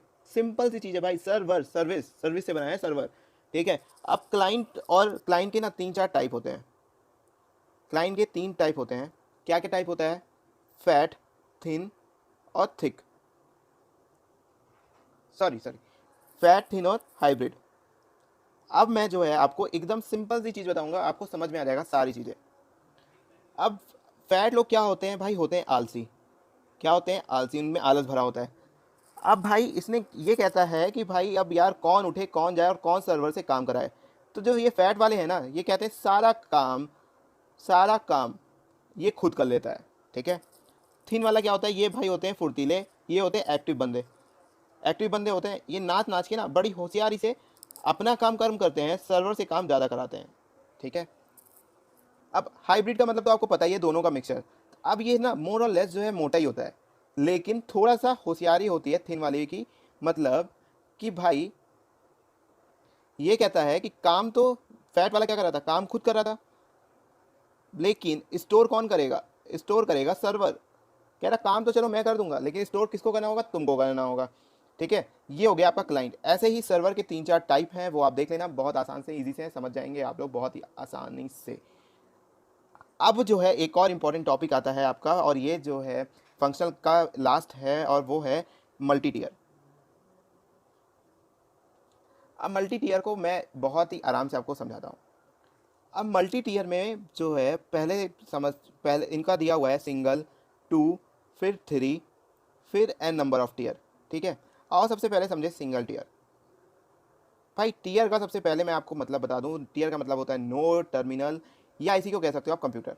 सिंगल का मतलब एक, मतलब इसमें भाई एक कंप्यूटर होता है आपका, ठीक है। वही सारा काम करता है आपका, वही स्टोरेज का काम करता है, वही प्रोसेसिंग का काम करता है, वही सारा काम करता है। अगर आप ऑर्गेनाइजेशन में जाते हो तो क्या केवल एक कंप्यूटर काम कर रहा होता है, नहीं। इसीलिए ये जो है प्रैक्टिकली अप्लाई नहीं होता है। प्रैक्टिकली अप्लाई कौन सा होता है, क्लाइंट एंड सर्वर। तो अब भाई हम इसको चलो बनाते हैं, कन्वर्ट करते हैं क्लाइंट एंड सर्वर में। मतलब कि ये केवल एक कंप्यूटर था, अब इसको हम कैसे बना सकते हैं क्लाइंट एंड सर्वर में, और चलो दिखाते हैं। इसलिए इसमें कर दिया। अब आ गए हम 2 टियर पे। अब मतलब कि ये एकदम छोटा कंपनी थी, अब ये थोड़ा सा भाई ने कमाई कर ली। अब जो है इसने क्या करा, एक कंप्यूटर खरीदा, ठीक है, और एक और चीज़ खरीद ली जिसको कहते हैं सर्वर खरीद ली भाई ने। अब सर्वर का काम इसने क्या करा, कहा कि भाई देखो प्रोसेसिंग हम कर लेंगे और स्टोरेज तुम कर लेना। मतलब कि आपने एप्पल का लैपटॉप खरीद लिया है, 128 GB जिसमें वो है डेटा स्पेस, और 128 GB तो भाई केवल सी ड्राइव में हो जाती है। आपने स्टोरेज के लिए खरीद लिया है एक्सटर्नल हार्ड डिस्क खरीद लिया है आपने, वो हो गया आपका सर्वर, ठीक है। तो 2 सिस्टम हो गया, देखो हो गया भैया आपका 2 टियर। अब समझते हैं कि 3 टियर क्या होता है। 3 टियर यही सबसे ज़्यादा प्रैक्टिकल यूज़ होता है, ठीक है। क्या होता है, सबसे ज़्यादा प्रैक्टिकल यूज़ होता है। 3 का मतलब 3 चीज़ें क्या क्या होती हैं कंप्यूटर में। एक होता है भाई इनपुट प्रोसेस आउटपुट। 3 चीज़ें ही होती हैं ना, इनपुट प्रोसेस आउटपुट, इसीलिए तो जो है कंप्यूटर आया। अब वो जो है भाई इन्होंने क्या करा, इन्होंने जो है बहुत होशियारी से काम किया। इनपुट प्रोसेस आउटपुट, अब इसको जो है स्टोरेज करते हैं हम, इसलिए कंप्यूटर आया। माफ़ करना मैं लिखना भूल गया था। इन्होंने बहुत होशियारी से काम क्या किया, इन्होंने करा कि जो है भाई अब हम एक कंप्यूटर में 3 चीज़ें होती हैं। एक होता है आपका मॉनिटर, एक होता है CPU, और इसी में लगी होती है आपकी hard disk, HDD hard disk. ये हो गया आपका CPU, और ये होता है आपका मॉनिटर। इन्होंने कहा कि भाई हम जो है तीनों पे बढ़िया बढ़िया अच्छी से अच्छी चीज़ लेके आएंगे, हम असेंबल कराएंगे और इन पे अलग अलग खर्चा करेंगे। तो अब जो है जो ये आपकी ये चीज़ होती है ना मॉनिटर, ये आपको क्या करता है, प्रेजेंट करता है। प्रेजेंट क्या करता है, आउटपुट को प्रेजेंट करता है, इसलिए ये होती है प्रेजेंटेशन लेयर। CPU क्या करता है आपका, CPU क्या करता है, प्रोसेसिंग करता है। प्रोसेसिंग करते समय क्या लगाता है, वो कंप्यूटर के कुछ एल्गोरिदम लगाता है। एल्गोरिदम मतलब कुछ प्रोग्राम रन कराता है। प्रोग्राम रन करा रहा है ना भाई, तो प्रोग्राम को क्या कर रहा है, ये एप्लीकेशन लेयर अप्लाई कर रहा है भाई। ये प्रेजेंटेशन को अप्लाई करके क्या करोगे, प्रोसेस हो गई, आया, फिर इसको क्या करते हैं, स्टोर करते हैं। हार्ड डिस्क में क्या करते हैं, स्टोर करते हैं ना, इसी को कहते हैं हम, स्टोरेज को ही कहते हैं हम डेटा बेस टियर। लो भाई, इतने सिंपल से शब्दों में ना आपको कोई भी नहीं समझाएगा जितने सिंपल शब्दों में मैंने समझाया, और आई होप आपको समझ में आ रहा होगा। नहीं आए तो इसी कमेंट बॉक्स में नीचे कमेंट करके तुरंत बताना, अदरवाइज जो है आपको, आपके लिए मैं जो है वैसे भी रखूंगा क्वेरी सेशन और सारी बात करूंगा। अब एक और क्लासिफिकेशन क्या बताया था मैंने, ओनरशिप के ऊपर। ओनरशिप के क्लासिफिकेशन में मैंने आपको क्या दिया था एग्जांपल, पब्लिक, प्राइवेट और वर्चुअल, ठीक है। पब्लिक का मतलब होता है कि कोई भी यूज़ कर ले। प्राइवेट का मतलब कि जिसको जिसको आपने सिक्योरिटी कह रखी है कि भाई ये देखेगा, वो यूज़ करे। और VPN क्या होता है, वर्चुअल प्राइवेट नेटवर्क क्या होता है कि भाई इन पब्लिक जो है आपका, पब्लिक का प्रोफाइल में ऑप्शन था पब्लिक का, इसी पब्लिक को आप प्राइवेटली यूज़ कर रहे हो, प्राइवेटली अपने पर्पज़ के लिए यूज़ कर रहे हो, इसी को कहते हैं आप वर्चुअल नेटवर्क, ठीक है। अब प्राइवेट नेटवर्क ना, इसमें थोड़ा सा लोचा है। प्राइवेट नेटवर्क में 2 तरह के होते हैं, एक एक्स्ट्रा नेट होता है और एक होता है इंटरनेट। इसके बारे में आप खुद पढ़ना, नहीं समझ में आया तो मुझे। इस पार्ट में बात करने वाले हैं हम नेटवर्क कंप्यूटिंग के बारे में, और जो है इसको, जैसा कि मेरा सबसे पहले सिंपल सा मतलब होता है कि भाई सबसे पहले आपको बताओ कि ये चीज़ है क्या, फिर आपको उसके बारे में बताओ। तो सबसे पहले मैं आपको ये बताता हूँ, तो नेटवर्क आपको मैंने क्या बताया था भाई, कि जो है ये होता है 2 लोगों के बीच में जो हम जुड़ाव करते हैं, लगाव करते हैं, उसी को कहते हैं नेटवर्क। अब जो है एग्जाम्पल हो आपकी, जो है आप एक दूसरे से बना रहे हो फेसबुक के थ्रू, और चलो पूरा मैं ना आपको ऐसा सिखाऊंगा, आपकी ज़िंदगी भर आप यूज़ करते आ रहे हो, बस आपको टर्म्स नहीं पता है, और मैं आपको वही टर्म्स आपको बता रहा हूँ, ठीक है। फेसबुक पे आ रहे हो आप किसी बंदे को फ्रेंड रिक्वेस्ट भेजने जा रहे हो, ये है भाई बंदा, आप इसको फ्रेंड रिक्वेस्ट भेजने जा रहे हो। 2 बातें हो सकती हैं, या तो ये बंदा म्यूचुअल फ्रेंड होगा, या तो नो म्यूचुअल फ्रेंड होंगे इसके साथ, ठीक है। म्यूचुअल फ्रेंड हुए तो कंप्यूटर की भाषा में इसे कहते हैं सेंट्रलाइज कंप्यूटिंग। मतलब कि आप बहुत सारे लोग एक, मतलब कि क्या हो गया म्यूचुअल फ्रेंड के साथ, क्या हो गया कि जब कंप्यूटिंग होगी आप बहुत सारे लोग एक साथ जुड़ रहे हो, एक तरह से डिफरेंट लोग एक साथ जुड़ रहे हो, ठीक है। ये हो गई आपकी सेंट्रलाइज कंप्यूटिंग। और नो फ्रेंड हुआ, इसी को कहते हैं डिसेंट्रलाइज कंप्यूटिंग। इसमें क्या होता है, एक बंदा अलग अलग है, मतलब कोई फ्रेंड ही नहीं है भाई, इसका कोई फ्रेंड नहीं था, और अब जो है हो सकता है फ्रेंड बन जाए, मतलब वो अगर एक्सेप्ट कर लिया, एक्सेप्ट तो फ्रेंड बनोगे, अदरवाइज नहीं। म्यूचुअल फ्रेंड है तो जो है फ्रेंड बनने के चांसेस ज़्यादा हैं। तो आपको समझा दिया सेंट्रलाइज और डिसेंट्रलाइज कंप्यूटिंग क्या होती है। अब चलो आपको बताते हैं कंप्यूटर की भाषा में कि सेंट्रलाइज कंप्यूटिंग क्या होती है। सेंट्रलाइज कंप्यूटिंग, तो जो सेंट्रलाइज कंप्यूटिंग होती है उसमें क्या होता है कि एक सेंटर पे कुछ होता है, कुछ अभी आपको कुछ बताते हैं। सेंटर, इसके चारों तरफ सारे लोग जुड़े होते हैं, इसी को कहते हैं सेंट्रलाइज कंप्यूटिंग। मतलब अब कंप्यूटर की भाषा में देखें तो क्या होता है कि भाई एक लोकेशन होती है सेंट्रल लोकेशन, टर्मिनल और सारी चीज़ें, उसी के अराउंड सारी चीज़ें जुड़े होते हैं, ये ऐसे ऐसे जुड़े होते हैं उनको, और जो ये सारी चीज़ जुड़े होते हैं उनको कहते हैं नोड्स। अब जो है ना सेंट्रलाइज कंप्यूटिंग में जुड़ने का बहुत सारा तरीका है इसका अपना। अब इसी चीज़ को कहते हैं टोपोलॉजी, ठीक है, इसी चीज़ को क्या कहते हैं, टोपोलॉजी। आप कैसे कैसे जुड़ सकते हो आप इसको, जो है या तो एक बीच में हो और फिर उससे सब लोग एक रिंग के फॉर्म में जुड़ो, मतलब एक सर्कल के फॉर्म में अगर जुड़ रहे हो तो उसे कहते हैं रिंग टोपोलॉजी। फिर एक होती है स्टार टोपोलॉजी। उसमें क्या होता है, उसमें भी सेम चीज़ ही होती है, बस ये लोग अलग अलग जुड़ रहे होते हैं, मतलब इनके और इनके बीच में कोई कनेक्शन नहीं होता है, इनके इनके बीच में कोई कनेक्शन नहीं होता। इसमें क्या था कि जो ये दो नोड थे, ये दोनों, इन दोनों के बीच में क्या था, कनेक्शन था। लेकिन इस केस में क्या हो रहा है, दोनों के बीच में कनेक्शन नहीं है, ठीक है। बस टोपोलॉजी क्या है, ये था रिंग, ठीक है। अब क्या किया हमने, इसी को बीच से काट दिया और इसको काटने के बाद ऐसे फैला दिया, सेम चीज़ हो गई बस टोपोलॉजी। मैश टोपोलॉजी क्या होती है, मैश से क्या मतलब है कि खिचड़ी पकी हुई है। खिचड़ी कैसे पकी हुई है कि भाई ये सारे जो ये नोड हैं, ये इनके बीच में पता नहीं ऐसे ऐसे ऐसे ऐसे ऐसे ऐसे बहुत सारा कनेक्शन है, ये होता है मैश टोपोलॉजी। अब इसके एडवांटेज डिसएडवांटेज आप खुद पढ़ लेना। तो अपना खत्म हो गया फिर से क्या, सेंट्रलाइज और डिसेंट्रलाइज कंप्यूटिंग। वीडियो में हम आप लोगों के साथ लाइव स्ट्रीम पे आप लोगों के साथ करने वाले हैं आईटी चैप्टर 3 का रिवीजन। बहुत ही ज़्यादा डिमांड आई थी इसकी, बहुत ही ज़्यादा डिमांड। तो सबसे पहले मैं आप लोगों को बता दूं सर, आप क्वेरी कैसे शेयर कर सकते हो हमारे साथ। अगर आपको कोई क्वेरी है तो टेलीग्राम पे जाओ सर और सर्च करो @SBS क्वेरी, और आप लोगों को मिल जाएगा। मैं टेलीग्राम ग्रुप पर भी शेयर करता हूँ सर, टेलीग्राम ग्रुप का आप जाओ। टेलीग्राम चैनल जो है हमारा, टेलीग्राम चैनल अलग है, टेलीग्राम ग्रुप अलग है। चैनल के लिए @SBS रीडिफाइनेशन। कहीं भी हमसे कनेक्ट करना हो, इंस्टाग्राम, फेसबुक, ट्विटर, सब जगह पे हम अवेलेबल हैं @SBS रीडिफाइनेशन, ठीक है सर। तो आप जाओ वहाँ पे जुड़ सकते हो हमारे साथ। और आई थिंक मैंने आप लोगों के लिए बहुत सारी वीडियोस डाल रखी हैं, बहुत सारे पोस्ट डाल रखे हैं, तो वहाँ पे क्वेरी शेयर कर सकते हो। हमारा ज्ञान धारा एक प्रोडक्ट है जिसमें से क्वेश्चन आने की बहुत ज़्यादा उम्मीद है, और पिछली बार भी लगभग 60 से 80% पेपर आया था उसी में से। तो सर इस बार भी आपके लिए अवेलेबल है, आप परचेज़ करना चाहो तो परचेज़ कर सकते हो। प्राइस डिस्क्रिप्शन हमने अपने टेलीग्राम चैनल पर शेयर कर दी है। और हमारे पास बेड़ा पार अवेलेबल है, आईटी और एसएम के शॉर्ट नोट्स, और हमारे पास अवेलेबल है सर उसी में ही बेड़ा पार में ही आपके आईटीएसएम के निमोनिक हैंड रिटन नोट सब कुछ अवेलेबल है। तो यार ये सारी चीज़ें मैंने बता दी हैं आप लोगों को कि क्या क्या अवेलेबल है। अगर आप लेना चाहो तो ले सकते हो, अदरवाइज़ मैं शेयर करने वाला हूँ आप लोगों के साथ बहुत ही जल्द रिवीजन। सबसे पहले मैं बता दूं कि क्या क्या मैंने लास्ट पार्ट में करा दिया, ताकि आप लोगों को आसानी हो करने में, और आपको अगर देखना हो तो देख सकते हो। मैंने बता दिया नेटवर्क क्या है, नेटवर्क मॉडल क्या है, क्लाइंट सर्वर के बारे में मैंने बात करी, प्राइवेट पब्लिक वर्चुअल नेटवर्क के बारे में बात करी, क्लासिफिकेशन ऑफ नेटवर्क के बारे में भी बात करी है मैंने, और टाइप्स ऑफ क्लाइंट सर्वर के बारे में बात करी है, like fat client, thin client, hybrid client, इन सब के बारे में बताया है सर। मैं केवल प्रैक्टिकल एग्जांपल यूज़ करता हूँ, एकदम जो आपके रियल लाइफ में यूज़ हो रहे हैं उन्हीं से बातें कर रहा हूँ।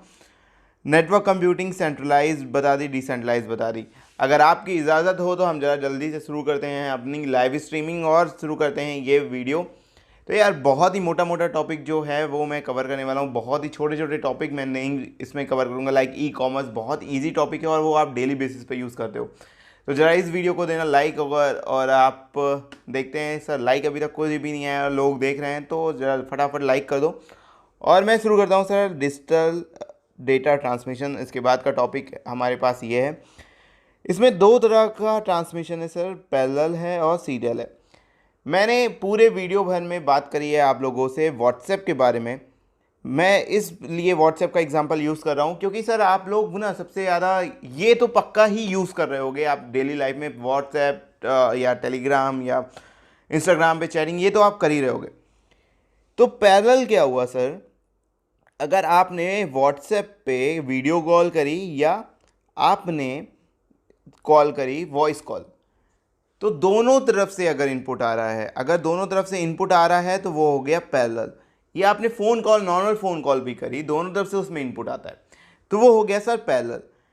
सीरियल दो तरह का, सीरियल का मतलब क्या हो गया सर, 1 by 1 इनपुट जा रहा है, 1 by 1 इनपुट। जैसे आप देख रहे हो ना, मैं लिख रहा हूँ अभी आप लोगों के सामने, एक एक लेटर करके इनपुट हो रहा है, वो भी एक तरह से सीरियल है। या आप एग्जांपल देख सकते हो सर, अगर आप माउस यूज़ कर रहे हो, ये देखो मेरा कर्सर मूव कर रहा है, वो भी है आपका, वो भी आपका सीरियल है। या आप एग्जांपल ले सकते हो, जब आप माउस यूज़ कर रहे होते हो तो वो भी आपका एक तरह से सीरियल है। या आप एग्जांपल ले सकते हो, जब आप टाइपिंग करके मैसेज भेज रहे होते हो, एक उसका तो जा रहा होता है और एक आपका आ रहा होता है, तो वो भी आपका हो गया सीरियल। अब एसिंक्रोनियस और सिंक्रोनियस आता है सर सीरियल में। वो दो सीरियल दो तरह का होता है, सिंक्रोनियस और एसिंक्रोनियस। सर आपने कभी नोटिस करा है कि जब आप फोटो सेंड करते हो व्हाट्सएप पे, तो आपने जिस सीरियल में सेंड करी है उस सीक्वेंस में कभी भी फोटो नहीं जाती। अगर आपने 10 फोटो शेयर करी हैं जिस सीक्वेंस में, कभी भी उसके पास उस सीक्वेंस में फोटोज नहीं जाती।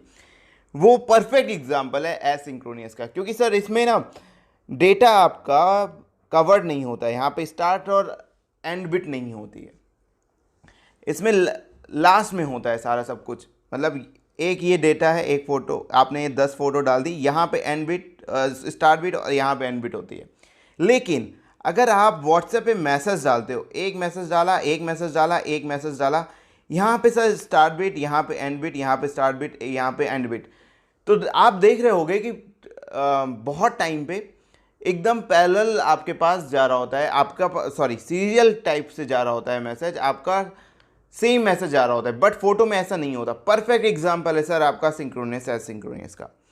ट्रांसमिशन मोड सर, अब आप लोगों को बता दूं सर, दो तीन तरह के होते हैं, सिंपलेक्स, डुप्लेक्स और फुल डुप्लेक्स। सिंपलेक्स क्या हुआ सर, केवल एक तरफ से मैसेज आ रहा है। हाफ डुप्लेक्स क्या हुआ, पहले एक बंदा बोल रहा है फिर दूसरा बंदा बोल रहा है। फुल डुप्लेक्स क्या हुआ, वन ऑन वन कन्वर्सेशन चल रही है। अब मैं एग्जांपल देता हूं सर।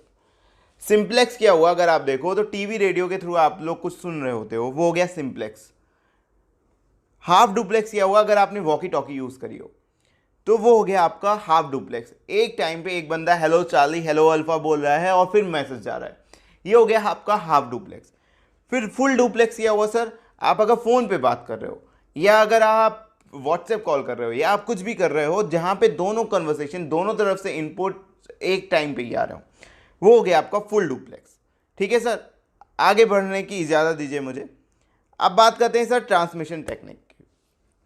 अभी मैंने एग्जांपल दिया आप लोगों को ब्रॉडकास्ट का। ब्रॉडकास्ट आपने व्हाट्सएप पे ब्रॉडकास्ट लिस्ट भी सुनी होगी। What is what broadcast list, इसमें क्या करते हो, आपके पास जो कॉन्टैक्ट सेव होता है, आप एक साथ लिस्ट बना लेते हो और आप लोग उसको शेयर कर देते हो, और उसका क्या होता है कि एक साथ इंफॉर्मेशन सबके पास पहुंच जाती है। मतलब सेंडर एक है, रिसीवर बहुत सारे हैं, वो हो गया आपका ब्रॉडकास्ट लिस्ट। फिर उसके बाद बात करते हैं सर कि क्या होता है आपका switched network. Sir switched network कुछ भी नहीं होता है, बहुत ही सिंपल है सर। स्विच नेटवर्क आपका, आपने जो क्लाइंट सर्वर पढ़ा था ना, ये आपका परफेक्ट एग्जाम्पल है स्विच नेटवर्क का, जहाँ पे सोर्स और डेस्टिनेशन जुड़े होते हैं, जहाँ पे सोर्स और डेस्टिनेशन दोनों आपस में काम कर रहे होते हैं। तो अब स्विच नेटवर्क की भी 3 टाइप है सर, सर्किट, पैकेट और मैसेजिंग। सबसे पहले बात करते हैं सर्किट मैसेज की। सर्किट स्विचिंग में क्या होता है सर, आपको परफेक्ट एग्जांपल देता हूँ, आपको आपने शायद नोटिस भी नहीं किया होगा, ये आपका सर्किट स्विचिंग है। आपने फ़ोन उठाया, डायल किया, बातें करी, फिर उसके बाद डिस्कनेक्ट कर दिया। सेम काम आप सर्किट स्विचिंग में भी करते हो। आप क्या करते हो सर, इस्टेब्लिश करते हो सर्किट इस्टेब्लिश करते हो, डेटा ट्रांसफ़र करते हो और फिर डिस्कनेक्ट कर देते हो। परफेक्ट एग्जाम्पल है सर आपका लिए। फिर पैकेट स्विचिंग के लिए आप दिन भर यूज़ कर रहे होते हो यार। पैकेट स्विचिंग क्या होता है सर, आपका जो मोबाइल डेटा है वो परफेक्ट एग्जाम्पल है, मोबाइल डेटा परफेक्ट एग्जाम्पल है पैकेट स्विचिंग का। इसमें क्या होता है कि आप जो मैसेज भेजते हो छोटे छोटे टुकड़ों में चला जाता है नेट के थ्रू या नेटवर्क के थ्रू, और दूसरी जगह पहुंच जाता है छोटे छोटे टुकड़ों में। अब आप कई बार देख रहे होगे जब आप वेबसाइट चला रहे हो तो आप क्या देखते होगे कि कई फ़ोटोज़ तो आई नहीं यार, फिर आप रिफ्रेश करते हो, होता है ना सर, होता है कि नहीं आपके साथ कई बार? ज़रा जल्दी चैट बॉक्स में बताओ यार, क्यों कंजूसी कर रहे हो। सबसे पहले तो इस वीडियो को दो लाइक यार।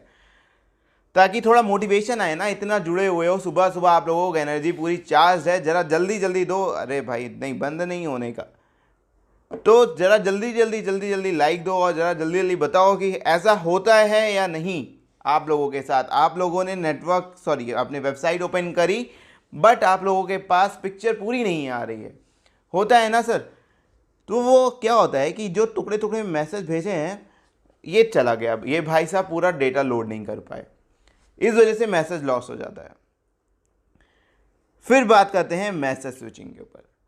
बिल्कुल सिंपल सा है सर, दिन भर यूज़ करते हो और आपको पता है क्या करते हो सर। आप लोग, सेंडर मैसेज भेज देता है रिसीवर को, सोर्स से डेस्टिनेशन तक मैसेज पहुंच गया, जो भी आपने भैया अपना प्यार और जो है सब सारी चीज़ें दी थी सारी सबके पास पहुंच गई, बस ख़त्म हो गया आपका मैसेज स्विचिंग। तो यहाँ तक आपको मैंने बता दिया सर मैसेज स्विचिंग क्या होती है। अब आगे मैं बात करने वाला हूँ आप लोगों से OSI प्रोटोकॉल। बहुत ही इंपॉर्टेंट है सर, और बहुत जितनी ज़्यादा इंपॉर्टेंट है और बहुत ही ज़्यादा मुश्किल भी है, बहुत सारे लोगों को नहीं समझ में आती है, और मैं उसको उतना ही सिंपल तरीके से समझाऊंगा। आप बस ज़रा ध्यान से सुनना, मेरे एग्जाम्पल को ध्यान से सुनना यार, वीडियो स्किप मत करना। मैं ऑलरेडी बहुत ज़्यादा स्पीड में बोल रहा हूँ, वीडियो को आप बढ़ा के मत बोलना, स्पीड बढ़ा के मत बोलना, आप सुनो कि क्या होता है यार। ये OSI लेयर क्या होती है आपको मैं बताता हूँ। आपको मैंने एक्सप्लेन किया था कि नेटवर्क कैसे इस्टेब्लिश होता है सर। दो बंदे होते हैं, दो कंप्यूटर हैं, यहाँ से यहाँ तक एक किसी चीज़ से कनेक्टेड है, साथ में हो गया आपका नेटवर्क इस्टेब्लिश। मैं आपसे बात कर रहा हूँ सर, अभी अभी आप लाइव स्ट्रीम देख रहे हो, एकदम बिल्कुल अभी अभी, ये भी आपका नेटवर्क ही है। अब चलो मैं इस लाइव स्ट्रीम का इस बार एग्जाम्पल लेता हूँ, ठीक है। अभी देखो कि क्या होता है, या छोड़ो, मैं एग्जाम्पल अभी तक चला रहा था व्हाट्सएप का, तो अभी सिर्फ और सिर्फ व्हाट्सएप का ही यूज़ करता हूँ। आपके पास मोबाइल है और इस बंदे के पास भी मोबाइल है जिसको आप व्हाट्सएप भेजना है, ठीक है। आपने नेट ऑन किया, भाई ने नेट ऑन कर दिया, और इन भाई ने भी नेट ऑन कर दिया, इन्होंने मैसेज शुरू कर दिया, इन्होंने भी मैसेज शुरू कर दिया। इन्होंने भेजा हाय टंग टंग टंग, और ये भाई के पास पहुंच गया बीप बीप हाय, पहुंच गया हाय, पहुंच गया इनके पास। सर आप जितना समझ रहे हो वो इतना आसान नहीं है जिस तरह से आपने हाय भेजा और भाई के पास पहुंच गया है। भाई या बहन जो भी हो, मतलब भैया दीदी जिनके पास भी पहुंचा है, अब देखो कि क्या हुआ है। जो आप लोग, जो आपके और आपकी दीदी के पास, मतलब ठीक है समझ जाओ, आपके और आपकी दीदी के पास मोबाइल है सर, वो है आपकी फिजिकल लेयर। वो क्या है सर, आपकी फिजिकल लेयर है, वो आपका फिजिकल लेयर है। फिर आपने नेट ऑन किया और इन्होंने भी नेट ऑन किया, इन दोनों को नेट को कनेक्ट किया, ये है आपकी डेटा लिंक लेयर।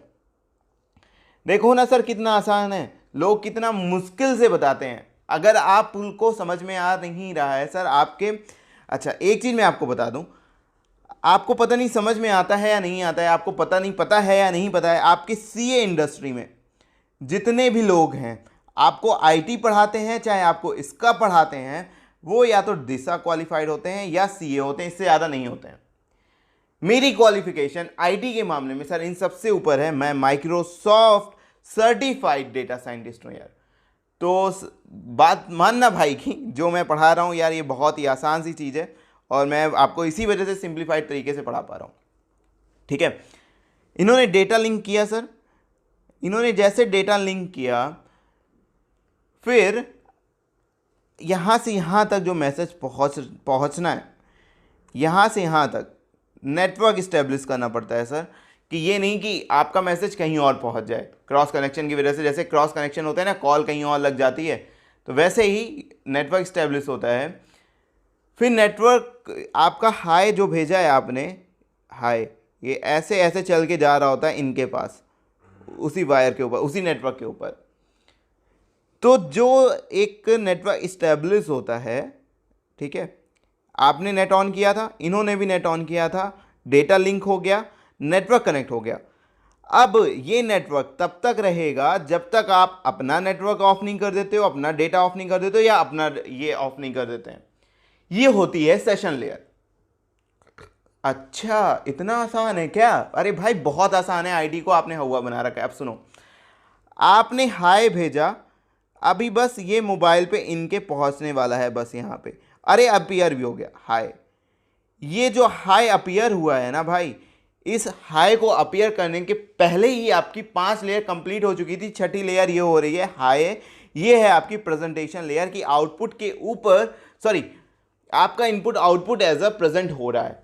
बिल्कुल एकदम मैं सिंपल तरीके से बता रहा हूं। फिर एप्लीकेशन लेयर क्या होती है सर? जो आपका इंटरफेस डिज़ाइन किया हुआ है मोबाइल का, उसके बेसिस पे प्रेजेंट होता है। जैसे अगर आपने कभी ये देखा होगा कि आपने अपना फ़ॉन्ट का टाइप चेंज किया है अपने मोबाइल में जाके, तो उस फॉन्ट को मतलब उस बंदे ने तो किसी और फॉन्ट में भेजा है टेक्स्ट, लेकिन आपके पास प्रेजेंट हो रहा है किसी और फॉन्ट में। तो वो एप्लीकेशन लेयर है, वो आपके ऑपरेटिंग सिस्टम का पार्ट है। सर इतना डीप में कोई भी आपको पूरे इंडिया में नहीं बताएगा कि ये किस तरह से होता है। बहुत ही टेक्निकल बंदा ही बता सकता है, मैं बहुत ही टेक्निकल नहीं मान रहा हूँ आपको, लेकिन ये ऐसा ही होता है यार कि उसने तो, अब आप सिंपल से सोचो ना, उसने सपोज फॉन्ट में भेजा टाइम्स रोमन, ठीक है, हाई भेजा, लेकिन आप यूज़ कर रहे थे एरियल फॉन्ट। लेकिन आपने कभी सोचा कि आपके पास एरियल फॉन्ट में क्यों प्रेजेंट हो रहा है? सर वो आपकी एप्लीकेशन लेयर है, वो आपका OS का पार्ट है जो आप यूज़ कर रहे हो, ठीक है। ये ख़त्म हो गई सर। मैं आपको एकदम सिंप्लीफाइड तरीके से बता रहा हूँ सारी चीज़ें। अब बहुत ही लास्ट टॉपिक बता रहा हूँ, और इसके बाद मैं आप लोगों से इजाज़त चाहूँगा। अगर आप लोग कहोगे तो मैं आप एक छोटा सा टॉपिक बचेगा वो पढ़ाऊँगा, अदरवाइज़ ये मुझे लगता है कि यहाँ तक इससे ज़्यादा कुछ भी नहीं था समझाने वाला। तो मैं अब बात करता हूँ, अगर आप इजाज़त दो, तो थ्रेट ऑफ वल्नरेबिलिटी की। ये वीडियो मुझे लगता है अगर यूट्यूब ने पंगा नहीं किया तो अवेलेबल रहेगी आप लोगों के लिए। हो, चलो थ्रेट ऑफ वल्नरेबिलिटी आपको बताते हैं। सर आप थ्रेट जान से मारने की धमकी नेटवर्क को क्यों दोगे यार? कभी सोचा आपने कि क्या थ्रेट हो सकती है एक नेटवर्क के लिए? आप बात करते हो सर हैकिंग की, एक तरह से थ्रेट है। आप बात करते हो नेटवर्क को तोड़ने की, थ्रेट है सर। तो थ्रेट और वल्नरेबिलिटी में डिफरेंस क्या है, ये मैं आपको बहुत ही सिंपल तरीके से बता रहा हूँ। वल्नरेबिलिटी आपकी फिजिकल तरीके से आपके सिस्टम को खराब करना होता है। फिजिकल तरीके से एक सामने वाला बंदा आएगा और कुछ लगा के कुछ खराब करके चला जाएगा। वल्नरेबिलिटी क्या होता है सर? आपने कभी अगर एंड्रॉयड यूज़ करते हो आपने कभी देखा है अगर इंस्टॉल फ्रॉम अननोन सोर्सेज आ रहा होता है, फिर आप ज़बरदस्ती का ओके कर देते हो उसे, तो आपने थर्ड पार्टी एप्लीकेशन कुछ ऐसी इंस्टॉल कर ली जिससे कि सिस्टम को खतरा हो सकता है, ठीक है, जिससे कि सिस्टम को खतरा हो सकता है। ये होती है वल्नरेबिलिटी। अच्छा सर समझ में तो नहीं आया, थोड़ा बहुत समझ में आया, ऐसा हुआ ना, थोड़ा थोड़ा ऊपर से समझ में आया। अच्छा चलो थोड़ा थोड़ा को मैं ज़रा ढंग से समझाता हूँ कि सबसे पहले अच्छा थ्रेट को समझो भाई। थ्रेट क्या होता है कि अरे भाई बंद नहीं होना है, बंद नहीं होना है, सिस्टम को चलते रहने दो। थ्रेट क्या होता है? फिजिकल डैमेज कुछ हो, आपके पॉसिबल डेंजर, आपका नेटवर्क पूरी तरह से ख़राब हो जाए, ठीक है। और जो आपकी वल्नरेबिलिटी होती है वो ये होती है कि आपका सिस्टम बहुत वीक है और उसके अंदर कोई घुस गया सॉफ्टवेयर के तरीके से और ख़राब कर दिया। जो मैंने एग्जांपल दिया एंड्रॉयड वाला ना, वो वल्नरेबिलिटी का परफेक्ट एग्जांपल है सर। अब थ्रेट 4 तरह की इन्होंने डिफाइन कर दी है, बट मुझे लगता है कि सर 2 ही तरह की होती है, बट ठीक है कोई बात नहीं, भाई ने एक्सप्लेन किया हुआ है, ICI से पंगा तो ले नहीं सकते। अनस्ट्रक्चर्ड थ्रेट, इन इसका मतलब है सर, आपने कभी देखा, आप बहुत सारे आपने लोगों को देखा होगा कि भाई जो है लॉक ही नहीं लगाते हैं अपने फ़ोन में या अपने लैपटॉप में या अपने PC में, किसी में भी वो लॉक नहीं लगाते हैं, और इसी वजह से कोई भी आपका फ़ोन एक्सेस कर सकता है। ये हो गई अनस्ट्रक्चर्ड थ्रेड, मतलब बहुत ही अनएक्सपीरियंस लोग काम कर रहे हो। लेकिन ये तो नहीं हुई यार अनस्ट्रक्चर्ड थ्रेड। सुनना सर, अनस्ट्रक्चर्ड थ्रेड क्या होती है, थोड़ा सा यार बताना पड़ता है ना, माहौल बनाना पड़ता है। अनस्ट्रक्चर्ड थ्रेड क्या हुई? आप जब नया नया हैकिंग सुनते हो, ठीक है, आपने जब बचपन में सुना होगा ब्रेकअप हुआ आपका, तो आप सोचते हो कि ना अपने एक्स पे नज़र रखते हैं, तो बहुत सारा सर्च किया होगा कि FB hacking tool, Insta hacking tool, या how to hack Insta, how to hack Facebook, सुन सर्च किया था ना सर आप लोग आपने। या कुछ भी ऐसा। आपको हैकिंग आती थी? पहले से नहीं आती थी। तो मतलब वो लोग कुछ ऐसा छोटा मोटा टूल यूज़ करके हैकिंग कर रहे हो, जिनको हैकिंग का पता ही नहीं है, जिनको हैकिंग का पता नहीं है वो हैकिंग कर रहे हो। स्ट्रक्चर थ्रेट भैया कतई हैकर, मतलब अगर आप नाम अपना बोल दो तो आपकी ईमेल आईडी हैक करके दे दें, ऐसे वाले हैकर। ठीक है, स्ट्रक्चर्ड थ्रेट वही होती है, बहुत ही मतलब उनका काम ही हैकिंग का है, वो हैकिंग करें। फिर एक्सटर्नल थ्रेट और इंटरनल थ्रेट। एक्सटर्नल थ्रेट मतलब सर आपके यहाँ एम्प्लॉय काम करता था, आपने उसको लात मारी, बाहर निकाल दिया, लेकिन उसके पास एक्सेस अब नहीं है, पहले था, इस वजह से हैकिंग कर ली उसने। अच्छा, थोड़ा ज़्यादा तेज हो गया क्या? अच्छा, चलो अच्छे से एक्सप्लेन करते हैं। सर कोई ऐसा बंदा बाहर से आके आपके पास सिस्टम में घुस जाता है जिसके पास एक्सेस नहीं है अभी, बट पहले था। ठीक है। इंटरनल थ्रेट क्या हो गई सर? आपके घर में पहले से ही विभीषण बैठा हुआ है सर, और आपको कच्चा चबा जाएगा, निकल के चला जाएगा आपको लेके। 19 मिनट हो गए हैं स्ट्रीम को चलाते हुए सर, मेहनत पूरी कर रहा हूँ, लाइक पूरे चाहिए इस वीडियो पे, बहुत मेहनत कर रहा हूँ, बहुत कुछ छोड़ के पूरे लाइक चाहिए। जरा सब्सक्राइब भी कर देना जो जिन नालायकों ने सब्सक्राइब नहीं किया, क्योंकि ऐसे रिवीजन वीडियोस बहुत सारे आने वाले हैं। अच्छा, तो मतलब जो इंटरनल वाले बंदे हैं वो घर के भेदी लंका ढाबे टाइप निकले। अच्छा ठीक है सर, बहुत बढ़िया, समझ में आ गया। अब बात करते हैं वल्नरेबिलिटी की, जिसके बारे में दिया गया है कि सर कि किस किस वजह से वल्नरेबिलिटी हो सकती है। सबसे पहले तो यार सॉफ्टवेयर बग।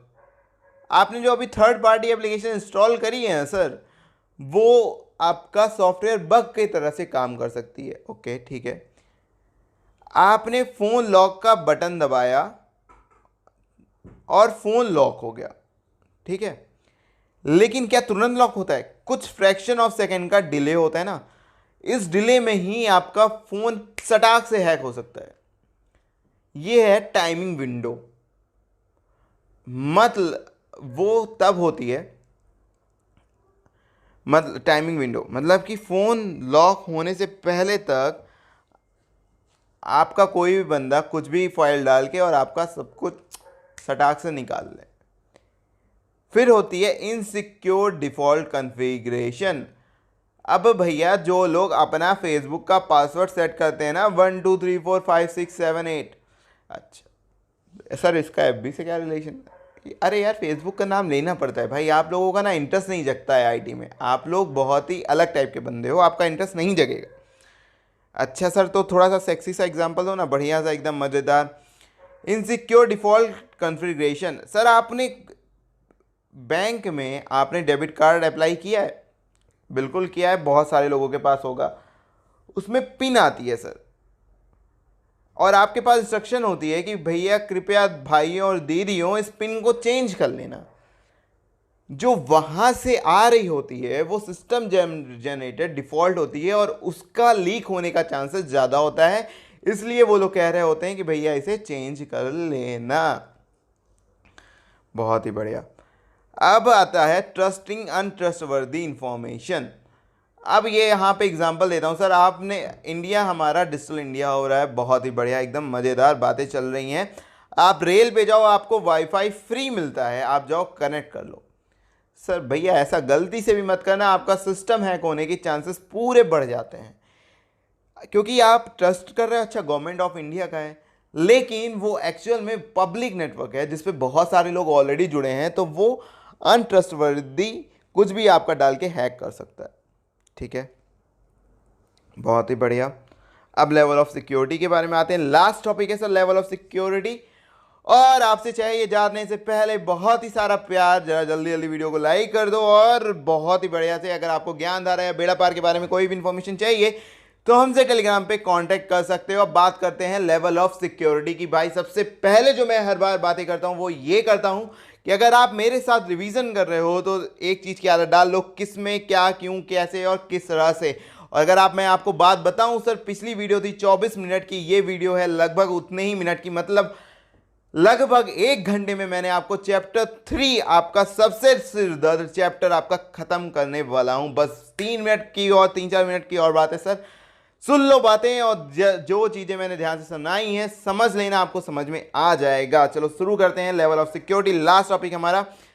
सर सिक्योरिटी लगाना है, सबसे पहले ध्यान रखना है कि किस में लगाओगे, क्यों लगाओगे, क्या खतरा है और कितना खतरा है। 4 क्वेश्चन है, ये 4 क्वेश्चन मतलब रट लेना और इनको अंग्रेजी में बस ट्रांसफर कर देना, आपका काम हो गया। किस में लगाओगे, क्यों लगाओगे, क्या खतरा है और कितना खतरा है। तो सर सबसे पहले आप प्लान करोगे। प्लान ये करोगे कि सर स्कोप क्या है इसका, क्या चीज, क्या टास्क चाहिए, किसको कौन कंप्लीट करेगा, कैसे कंप्लीट करेगा, कौन सी टीम बनाएंगे, कौन सी टीम नहीं बनाएंगे। 8 स्टेप है सर। पहला स्टेप है प्लानिंग आपका। फिर दूसरा स्टेप है आपका कि किस में लगाना है ये बताओ। अब सर सब जरूरी तो नहीं है कि सबको आप सिक्योर करोगे, बहुत इंपॉर्टेंट। अब आपके पास रखा हुआ है प्लास्टिक, लोहा, सोना और डायमंड, किसको किसको करोगे। सोना और डायमंड को यार ऑब्वियस सी बात है, बाकियों को थोड़ी ना करोगे। अब उसको वैल्यू करो, एसेट्स को वैल्यू करो कि अब जिसको आप सिक्योर करने वाले हो उसका कुछ वैल्यू भी है।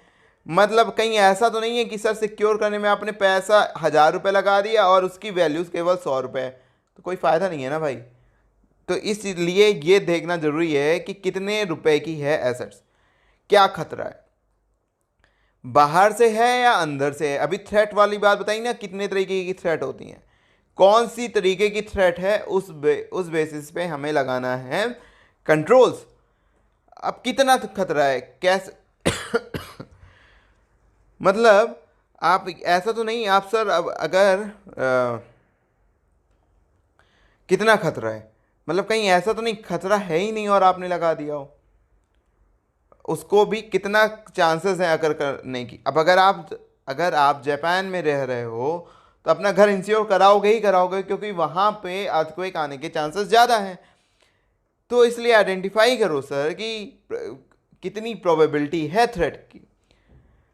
फिर उसके बाद अपने कंट्रोल्स लगाओ। कंट्रोल लगाओ कि आपने देखो सर, आपने पहले देख लिया कि क्या कंट्रोल्स लगे हुए थे, कंट्रोल क्या लगे हुए थे, उस कितने रिलायबल थे, ठीक है, ये आपने देख लिया। फिर देखो थ्रेट क्या सक्सेसफुल हो सकती है या नहीं हो सकती है। थ्रेट सक्सेसफुल हो सकती है या नहीं, अगर हुई तो कितना लॉस होगा। मतलब समझ रहे हो ये क्या हो रहा है यहाँ पे, नहीं समझ में आया होगा। आप कंट्रोल लगाने जा रहे हो बट आपको पता है कि हो सकता है कि पुराने कंट्रोल जो थे वही सारा सब कुछ काम कर दें, इसलिए पहले आइडेंटिफाई देखो कि पुराने कंट्रोल सही हैं या नहीं। फिर क्या चांसेस हैं आपका प्रोबेबिलिटी सक्सेस हो जाए, जो आपने ऊपर अभी स्टेप किया था ना कि कितनी क्या प्रोबेबिलिटी अकर होने की, अब देखो क्या प्रोबेबिलिटी है सक्सेस होने की, उसी से निकल जाएगी सर। फिर उसके बाद कि उससे लॉस कितना होगा। फिर आपने लगा दिया तो एडजस्ट करते रहो उसको कि ताकि मतलब चेंज करते रहो, और फिर उसके बाद रिपोर्ट जनरेट करके मैनेजमेंट को भेज दो। तो सर यहाँ पे खत्म होता है आपका चैप्टर नंबर 3। अगर आपको चाहिए ऐसी और भी बहुत सारी वीडियोस, अगर आपको चाहिए ऐसी बहुत सारी रिवीजन वीडियोस ग्रुप 2 वालों, तो जरा नीचे कमेंट बॉक्स में कमेंट करो और जिनको जरूरत है उनके साथ शेयर करो। आज तक कभी भी ऐसा नहीं हुआ होगा कि चैप्टर नंबर 3 का रिवीजन बहुत ही प्रैक्टिकल वे में सिर्फ और सिर्फ 1 घंटे में कंप्लीट हुआ हो। तो इस वीडियो में दोस्तों इतना ही था, और ज़्यादा ज़्यादा आपसे लास्ट बात ये कि पढ़ने के लिए नहीं सीखने के लिए पढ़ो, और हमारे साथ जुड़ने के लिए टेलीग्राम, व्हाट्सएप किसी पे भी कांटेक्ट कर सकते हो 9044565066। जय हिंद, वंदे मातरम। तो भाई आप लोगों से मैंने कहा था कि जो है मैं आपके साथ आऊँगा लाइव और आपको रिवाइज कराऊँगा। चैप्टर 4 मैंने जो है डाला जो है ग्रुप पे की, क्योंकि मुझे काफ़ी क्वेरीज आ रही थी काफ़ी टाइम से चैप्टर 4 के रिगार्डिंग। एज जो है मैंने चैप्टर 3 का ऑलरेडी डाल रखा है 2-3 वीडियो, और जो है चैप्टर्स जो है मैंने जो है चैप्टर मैंने क्या क्या डाल रखा है पहले ये देख लो। चैप्टर नंबर 3 के आईटी की मैं पहले बात कर दूँ, चैप्टर नंबर 3 के मैंने डाल रखा है जो है 3 वीडियोस डाल रखे हैं, जिसमें से आपको काफ़ी आइडिया पड़ जाएगा। चैप्टर नंबर 5 का मैंने रिवीजन वीडियोस डाल रखा है। कल मैंने थोड़ा सा हिंट दिया था इंफॉर्मेशन सिस्टम का डेटाबेस मैनेजमेंट का और ओएस का। ये मैंने थोड़ा सा ओवरव्यू दिया था आप लोगों को। और जो है दिक्कत ये आती है कि जो है जब आप लोग ये पढ़ रहे होते हो तो इसमें काफ़ी सारे टॉपिक ऐसे होते हैं जो सिमिलर होते हैं। अब जब सिमिलर होते हैं तो आप लोगों को प्रॉब्लम आती है कि भाई ये याद कैसे करें, लिखें कैसे, और बाकी यही सारी चीज़ को मैं क्लियर करने के लिए जुड़ा हूँ आप लोगों के साथ। लेकिन उससे पहले मैं आप लोगों से जानना चाहूँगा कि जो है भाई मैं दो चीज़, पहली चीज़ ये कि जो है मैं आप लोगों को रट्टाफिकेशन पे ध्यान दूँ, या जो है मैं जैसे पढ़ाता हूँ मैं वैसे ही पढ़ाऊँ आप लोगों को। रट्टाफिकेशन या जो है जो आप लोगों को मैं नॉर्मल बताता हूँ एकदम बेसिक से सारी चीज़ें, और जो है आपको कोशिश करता हूँ बेसिक जानने के बाद आप रटो तो अच्छी बात है। मतलब जो है पहले पक्का कर लो कि आपको आता है, उसके बाद यार रटने में जो है मुझे नहीं लगता कोई बुराई है, लेकिन पहले आपको बहुत अच्छे से समझ में आना चाहिए। लेकिन अगर समझ में आ गया है तो रटने की फिर ज़रूरत पड़ती भी नहीं है आप लोगों को, ठीक है। पहले जो है जल्दी जल्दी ज़रा मुझे कमेंट में जो है बता दो। तो चैप्टर नंबर 4 में जो है मैं शुरू करने से पहले आप लोगों को एक चीज़ दिखाना चाहूँगा कि आपको जो है चैप्टर नंबर 4 में जो है प्रॉब्लम वैसे ही सॉल्व हो जाएगी अगर आपकी जो है आप लोगों ने एक चीज़ समझ ली पहले। तो ये मैंने खोला हुआ है आपका स्टडी मटेरियल। आपका जो है मैं स्टडी मटेरियल इस वजह से खोला है, मैं भाई कोई भी नहीं करता हूँ। मैं बिलीव करता हूँ कि जो है सब सारा रामबाण है आपका जो है केवल और केवल आपका स्टडी मटेरियल और प्रैक्टिस मैनुअल। पूरे सीए इंडस्ट्री में जितने भी टीचर हैं सब इसी को फॉलो करते हैं, इसी से अपने नोट्स बनाते हैं, इसी से जो है अपना बनाते हैं। सारे क्वेश्चन भी प्रैक्टिस मैनुअल से लगभग उठाते हैं, स्टडी मटेरियल से उठाते हैं। गौतम भाई अभी मैंने शुरू ही नहीं किया है पढ़ाना, मैं टीचर बन भी नहीं रहा, मैं केवल गाइड हूँ और वो वही बन रहा हूँ। देखो ये मैंने करा दिया है आपको इंफॉर्मेशन सिस्टम, ये करा दिया है मैंने आपको चैप्टर नंबर 4 के मैं दिखा रहा हूँ आप लोगों को। फिर इसके बाद मैंने आप लोगों को ये वाला पार्ट करा दिया था।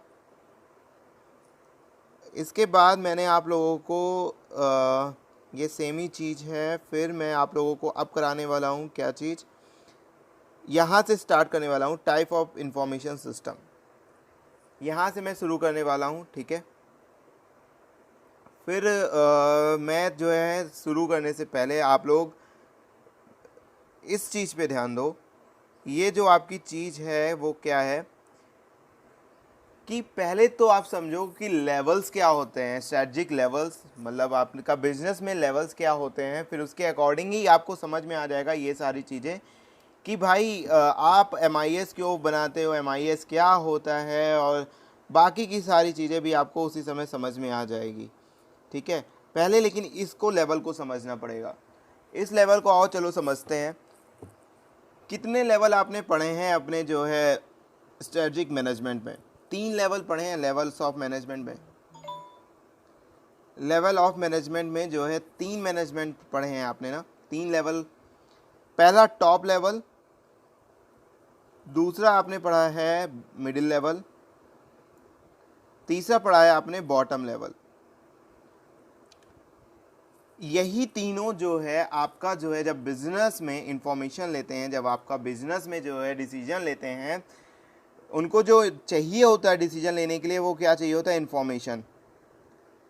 हर लेवल पे जो इंफॉर्मेशन सिस्टम होता है वही होता है आपका EIS, MIS, TPS वगैरह, ये सारी चीज़ें वही होती हैं। और वही ये चीज़ आपको मैं बताने की कोशिश कर रहा हूँ। सबसे पहले होता है ऑपरेशनल लेवल, या इसी को आप क्या कहते हो, फंक्शनल लेवल। इसी को आप कहते हो फंक्शनल लेवल, ये होता है। अब यहाँ पे आता है मैनेजमेंट लेवल, जो जिसको कि आप मैनेजमेंट लेवल जो कि आप कहते हो अपना मिडिल लेवल, और ये आ जाता है top level.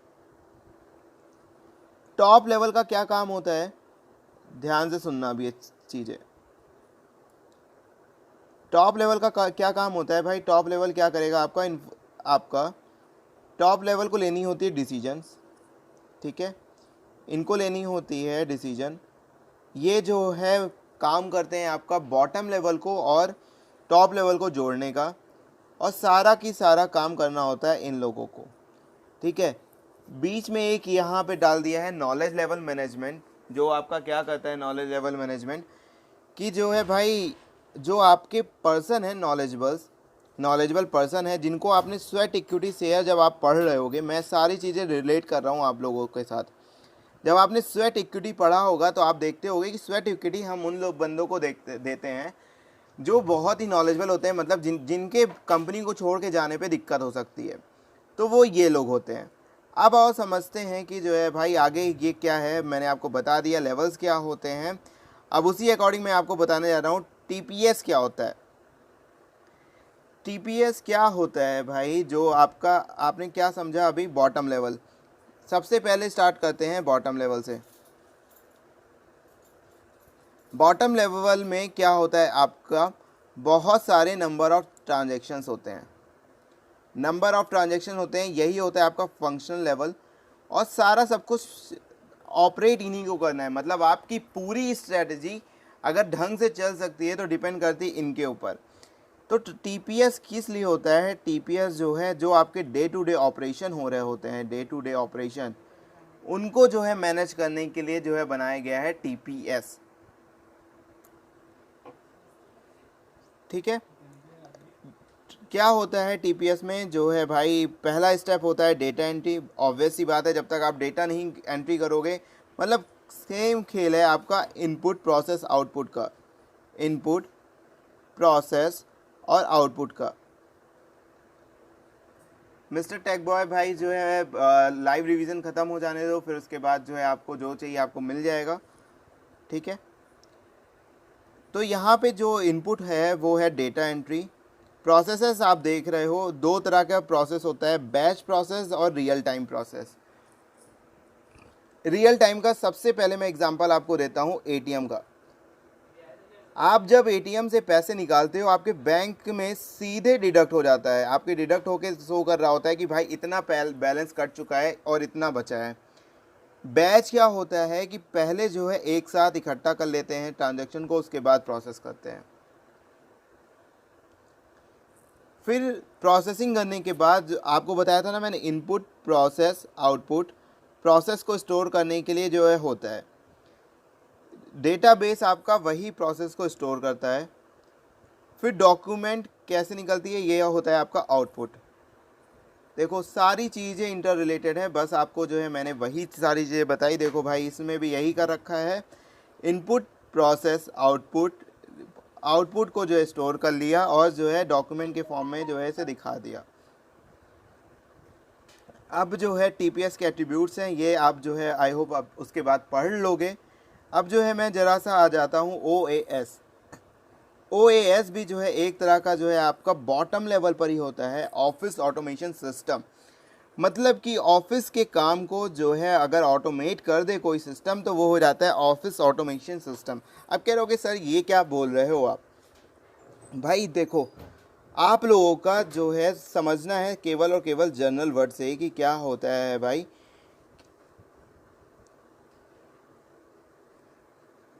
Office automation system में क्या करते हैं, जो आपका बॉटम लेवल होता है, बॉटम लेवल, इसके बाद क्या आता है मिडिल लेवल। मिडिल लेवल आता है ना। अब मुझे यहाँ पे ज़रा अगर कोई बताओ, अगर आप लोग जो है थोड़ा रेस्पॉन्स करोगे तो जो है अच्छा इंटरेक्टिव सेशन बन जाएगा और पढ़ाने में और भी ज़्यादा मज़ा आएगा। बट जो है अगर आप थोड़ा सा इंटरेक्शन करो तो और भी अच्छा रहेगा। तो ऑफिस में क्या होता है कि भाई बहुत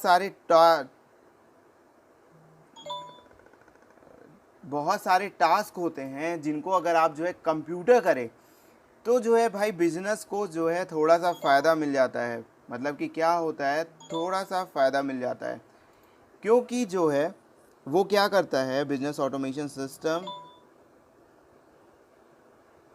ये भाई आप लोगों के ही जो है कुछ भाई बंधु हैं जो मैसेज कर रहे हैं और थोड़ा सा डिस्टर्ब कर रहे हैं, तो थोड़ा सा जो है उनको सह लेना। अब देखो ऑफिस ऑटोमेशन सिस्टम, जल्दी से मैं आपको पूरा ख़त्म कर दूं कि वो क्या होता है कि आपके ऑफिस के काम को जो है बेसिकली ऑटोमेट कर देता है। ऑफिस के आपको काम क्या होते हैं कि जो है डेटा जो हैंडलिंग होती है, डेटा बहुत सारे होते हैं, उनको जो है संभाल के रखने में जो है आपको जो है प्रॉब्लम होती है। फिर आपको जो है जो इन्फॉर्मेशन एक्सचेंज है, मतलब कि एक तरह से बेसिकली आपका क्या होता है ये एक तरह से ईआरपी का पार्ट होता है, ऑटोमेशन। ठीक है, आप जैसे सपोज अपना जो है जब अमेज़ॉन से ख़रीदते हो, आप अमेज़ॉन पे गए, आपने सामान ख़रीदा, आपके पास तुरंत जो है मैसेज आएगा वापस में कि जो है भाई ऑर्डर कंफर्म हो गया। ये भी ऑटोमेशन का पार्ट है, आपका तुरंत इंफॉर्मेशन एक्सचेंज हो रही है। ठीक है, फिर आता है नॉलेज मैनेजमेंट सिस्टम। बहुत इंपॉर्टेंट है नॉलेज मैनेजमेंट सिस्टम, और जो है इंपॉर्टेंट क्यों है, क्योंकि भाई जो है इसी का पार्ट है, नॉलेज मैनेजमेंट सिस्टम का ही पार्ट है डेटा माइनिंग। और जब डेटा माइनिंग आप जो है, अब कल मैंने आपको बताया डेटा माइनिंग क्या होता है, तो भाई नॉलेज मैनेजमेंट सिस्टम क्या होता है कि जो है बेसिकली दो तरह की आपकी नॉलेज होती है। नॉलेज मैनेजमेंट सिस्टम क्या होता है, दो तरह की नॉलेज होती है। एक तो होती है आपकी एक्सप्लिसिट नॉलेज, एक होती है आपकी टैसिट नॉलेज। ठीक है, एक्सप्लिसिट नॉलेज क्या होती है, जिसको आप कहीं से भी पता कर सकते हो। ठीक है, और टैसिट नॉलेज क्या होती है, जो आपकी कोर कॉम्पिटेंस आप कहते हो, कोर कॉम्पिटेंस, जिस चीज़ को आप कॉपी नहीं कर सकते हो। अगर आपने एसएम पढ़ा हो, कोर कॉम्पिटेंसी, जिस चीज़ को आप कॉपी नहीं कर सकते हो वही होती है आपकी टैसिट नॉलेज। अब इसको जो है कैसे मैनेज करता है, देखो भाई आपको क्या करना है, आपके जो है उसमें ऑफिस में बंदे होते हैं, ये होते हैं, चलो मान लिया ये है नॉलेजेबल पर्सन। ठीक है, इनको नॉलेज है। अब क्या करना है, हमें इनकी नॉलेज को स्टोर करना है अपने डेटाबेस में। डेटाबेस में स्टोर इस वजह से करना है कि जो है भाई जब हम इनपुट करें, कोई चीज़ इनपुट करें तो प्रोसेस होके इसी के अकॉर्डिंग ही आउटपुट आ सके। अब मतलब क्या है इसके कहने का, कि जो है भाई हो सकता है इन्होंने कुछ रूल सपोज डेवलप किया है, उस रूल को हमने कंप्यूटर में एंटर कर दिया, फिर उसी जब हमने इनपुट किया तो इसी रूल के अकॉर्डिंग ही हमें आउटपुट आके मिल रहा है, और हमें डिसीजन लेने में जो है आसानी हो रही है। फिर इसके बाद आपका टॉपिक है understanding the importance of knowledge management, कुछ भी नहीं है ये। फिर उसके बाद knowledge discovery and data mining है आपका टॉपिक। अब जो है इन्फॉर्मेशन क्यों ज़रूरी है, इन्फॉर्मेशन इस समय क्यों ज़रूरी है। इन्फॉर्मेशन भाई बस बेसिक सी बात ये है कि जो है ज़माना डिजिटलाइज हो गया है, कंप्यूटर का यूज़ बढ़ गया है। अब तो जो है भाई अपने मोदी जी भी कह रहे हैं कि जो है डिजिटल इंडिया बनाओ। तो क्या होता है भाई, हमें जो धंधा अपना चला रहे हैं, जो मतलब अपना बिजनेस कर रहे हैं, उसको जो है ये बाहर जो होते हैं चीज़ें, यहाँ पे जो है हमें बेसिकली सरवाइव करना होता है। सरवाइव हम तब कर पाएंगे जब अपने कॉम्पिटिटर से लड़ पाएंगे, कॉम्पिटिटर से तब लड़ पाएंगे जब हमारे पास इंफॉर्मेशन या डेटा मिल पाएगा, हमें डेटा या इन्फॉर्मेशन मिल पाएगा डिसीजन मेकिंग के लिए। इसीलिए केवल इसका यूज़ बढ़ता जा रहा है अब आपका इंफॉर्मेशन का। फिर आपकी आती है what is MIS, management information system. बिल्कुल ध्यान से सुनना। अब क्या लेवल बताया था मैंने, टॉप, बॉटम और फंक्शनल या low level. Day to day काम कौन करता है, लो लेवल वाले क्या काम करते हैं, डे टू डे। ठीक है, इस डे टू डे वाले चीज़ को, उसको कितना काम किया है ये भेजते हैं बॉटम लेवल पर, फिर बॉटम लेवल उस पर रिपोर्ट बना के भेजता है टॉप लेवल पर। मतलब बेसिकली MIS जो है एक तरह का इंफॉर्मेशन है, आपकी एक तरह की इंफॉर्मेशन है, जिससे कि आपको अपनी एक्टिविटी, आपके आउटपुट, आपके जो है कंपनी के बारे में क्या चल रहा है क्या नहीं चल रहा है ये पता चलता है। इसको आप पढ़ लेना, और जो है फिर उसके डू एंड डोंट्स हैं जिसको मैं डिस्कस नहीं कर रहा। DSS फिर आता है बार, DSS क्या है आपका, डिसीजन सपोर्ट सिस्टम। डिसीजन कौन लेता है, टॉप, मीडियम और बॉटम तीनों में से डिसीजन किसकी चल रही होती है, टॉप वाले की। तो DSS क्या होता है, DSS में जो है केवल और केवल कुछ इस तरह की इंफॉर्मेशन, कुछ इस तरह के रूल्स या कुछ इस तरह का कुछ तिकड़म फिट किया हुआ है इनको। ये जो डेटाबेस है इसमें कुछ ऐसा फिट कर दिया गया है कि भाई जब इनपुट डालेंगे हम तो फटाक से जो है आपका निकल के आ जाएगी इन्फॉर्मेशन, रेलिवेंट इन्फॉर्मेशन आ जाएगी और उसी पे जो है आप ले सकते हो डिसीजन। ठीक है, इसी चीज़ को ही हम अगर खुद करें तो इसी को कहते हैं डेटा माइनिंग, अगर मैनुअली करें तो इसी को कहते हैं डेटा माइनिंग। और यही पार्ट अब जो DSS का वाला पार्ट है, इसको अब जो है रिप्लेस कर दिया है बिजनेस इंटेलिजेंस ने, बिजनेस इंटेलिजेंस। ठीक है, इसने जो है रिप्लेस कर दिया है। मतलब ये क्या करता है कि जो है भाई आपकी एनालिटिकल प्रोसेसिंग खुद करके दे देता है, एनालिटिकल प्रोसेसिंग खुद करके दे देता है। मतलब decision support system, decision support system, decision को सपोर्ट करने वाला जो सिस्टम होता है वो होता है डिसीजन सपोर्ट सिस्टम। और उसके बेसिक चीज़ें मैंने आपको सारी चीज़ें बता दी। फिर इसके जो है कंपोनेंट हैं, कंपोनेंट जो है मुझे लगता है कि इतना कुछ खास नहीं है कि आप लोगों को नहीं समझ में आए। एक जो है अब भाई ये चीज़ जो मैं बोलने वाला हूँ अब जो है, चाहे वो ओल्ड कोर्स का बंदा हो चाहे न्यू कोर्स का बंदा हो, वो ज़रूर सुने। वो क्या है चीज़? EIS, executive information system, executive information system. यही जो है आपका सिलेबस हो गया है अब इस समय, सब्जेक्ट नंबर पेपर नंबर 7 में अब यही आ गया, executive information system. Executive information system क्या होता है भाई? पहले ध्यान से इसको सुनना, तो आपको जो है सारी की सारी प्रॉब्लम जो है सॉल्व हो जाएंगी। ठीक है, बेसिकली EIS और DSS लगभग जो है सेम काम करते हैं, इंफॉर्मेशन ही निकाल के देते हैं डिसीजन मेकिंग के लिए।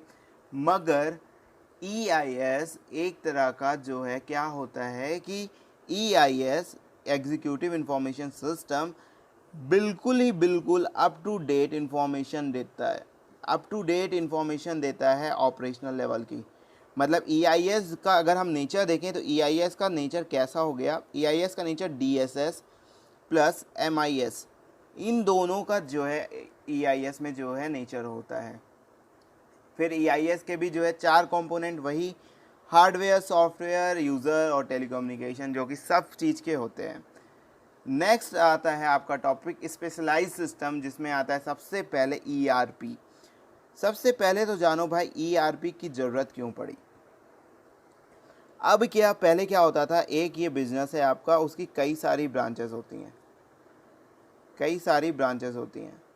अब जो है सपोज़ आप सपोज़ करो कि जो है अब एक बंदे के पास जो है हमें रिक्वायरमेंट थी 1000 यूनिट्स की। अब जो है इनको पता नहीं होता था आपस में, कनेक्शन जो है इतना कुछ खास नहीं होता था। तो जो है ERP आया। ERP ने क्या किया? इंटर रिसोर्स प्लानिंग जो है इसका फुल फॉर्म है। इसमें क्या होता है कि एक तो पहले आपको पूरी इंडस्ट्री को आपको कनेक्ट करता है, आपके जो है पूरे सिस्टम को कनेक्ट करता है। फिर उसके बाद जो है आपको पता होता है बेसिकली कि किसके पास क्या रिक्वायरमेंट है।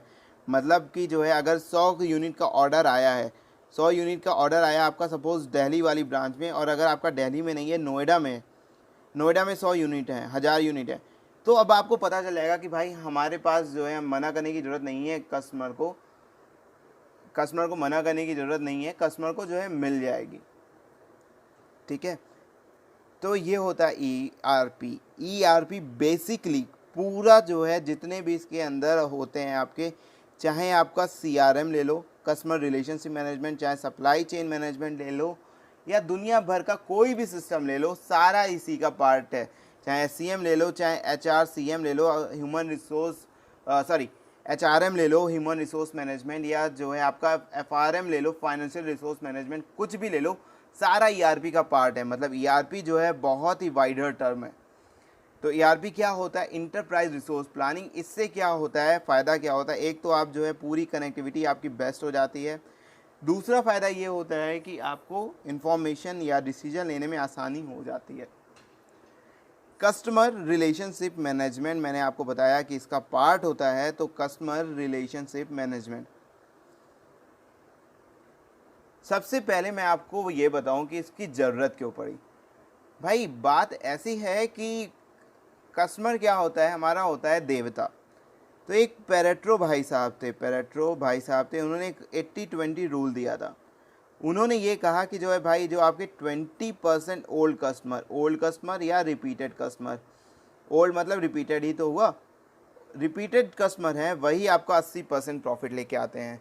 तो अब अपने को क्या करना है, मतलब बेसिकली क्या करना होता है, जो रिपीटेड कस्टमर हैं, रिपीटेड कस्टमर को बढ़ाना होता है, उनके कस्टमर बेस को बढ़ाना होता है, जिससे कि ब्रांड इमेज हमारी बढ़ी रहे।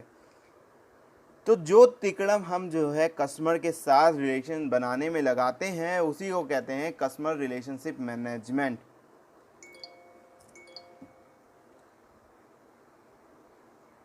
ठीक है।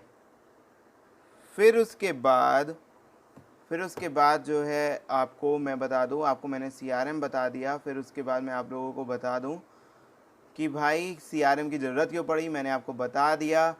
सप्लाई चेन क्या होता है, सप्लाई चेन ये आपने जो है, मैं एज्यूम कर रहा हूँ स्ट्रेटजिक मैनेजमेंट में पढ़ा है। चलो छोड़ो, मैं ये भी आपका कवर कर देता हूँ। बेसिकली सीआरएम क्या होता है, सीआरएम जो है, आपने जो वैल्यू चेन पढ़ा है, वैल्यू चेन इसी का पार्ट होता है एससीएम, बेसिकली वाइडर टर्म में। ये क्या कहता है कि जो है भाई, आपने जो आपकी सप्लाई है, मतलब आपने चलो इनपुट ले लिया, प्रोसेस कर लिया, आउटपुट कर लिया, उसके बाद पहुंचा के जो है कस्टमर तक पहुंचा के उसको फीडबैक लाने का कि सामान सही था या नहीं, ये होता है आपका सप्लाई चेन मैनेजमेंट। तो ये बेसिकली क्या कहता है, सप्लाई चेन मैनेजमेंट के जो है होता है ये चीज़ कि भाई राइट प्राइस पे ख़रीदो राइट क्वांटिटी, और जो है राइट प्लेस पे राइट क्वांटिटी, राइट टाइम पर, राइट पर्सन से, और राइट जगह से। मतलब आपने सुना बहुत ज़्यादा राइट, तो मतलब सही समय पे सही बंदे से सही चीज़ सही जगह सही कीमत पे अगर आपने पहुंचा दिया, तो आपका सप्लाई चेन जो है पूरा हो गया। फिर उसके बाद आपका ईआरपी और एससीएम और सीआरएम में जो है इंटरलिंक है, जो कि मैंने आपको कवर कर दिया। एचआरएम क्या होता है, एचआरएमएस क्या होता है, मैं आपको ज़रा जल्दी से बता दूं कि भाई ह्यूमन रिसोर्स क्या करता है कि आपका जो बंदे आ रहे हैं कंपनी में काम करने, जो बंदे जा रहे हैं कंपनी में काम करने, जो कंपनी में काम कर रहे हैं, उनको जो चीज़ मैनेज करता है वो होता है एचआरएमएस। मतलब बेसिकली आपका जो है वो डील करता है एचआरएमएस, जो है कि आपको भाई लीव का जो है क्या ध्यान रखता है, आपका जो है पेंशन वगैरह का ध्यान रखता है, आपकी रेम्यूनरेशन का ध्यान रखता है कि जो है भाई ऐसे ऐसे आपको देना है। सारी चीज़ें एचआरएमएस करता है। आपको ट्रेनिंग कैसे देना है, आपको कंपनसेशन कितनी देनी है, रिक्रूटमेंट करनी है तो कब करनी है, ये सारी चीज़ें आपका एचआरएमएस ध्यान देता है। ठीक है। ज़रा मुझे जल्दी से बता दो कि जो है कैसा लग रहा है, रिवीजन करके पूरा समझ में आ रहा है या नहीं, जो मैं आप लोगों के साथ मेहनत कर रहा हूँ। फिर जो है मैं उसी के अकॉर्डिंग जो है आप लोगों के साथ आगे बढ़ूँ। और स्पीड अगर आपको तेज़ करनी है तो आप बता दो, स्लो करनी है तो बता दो।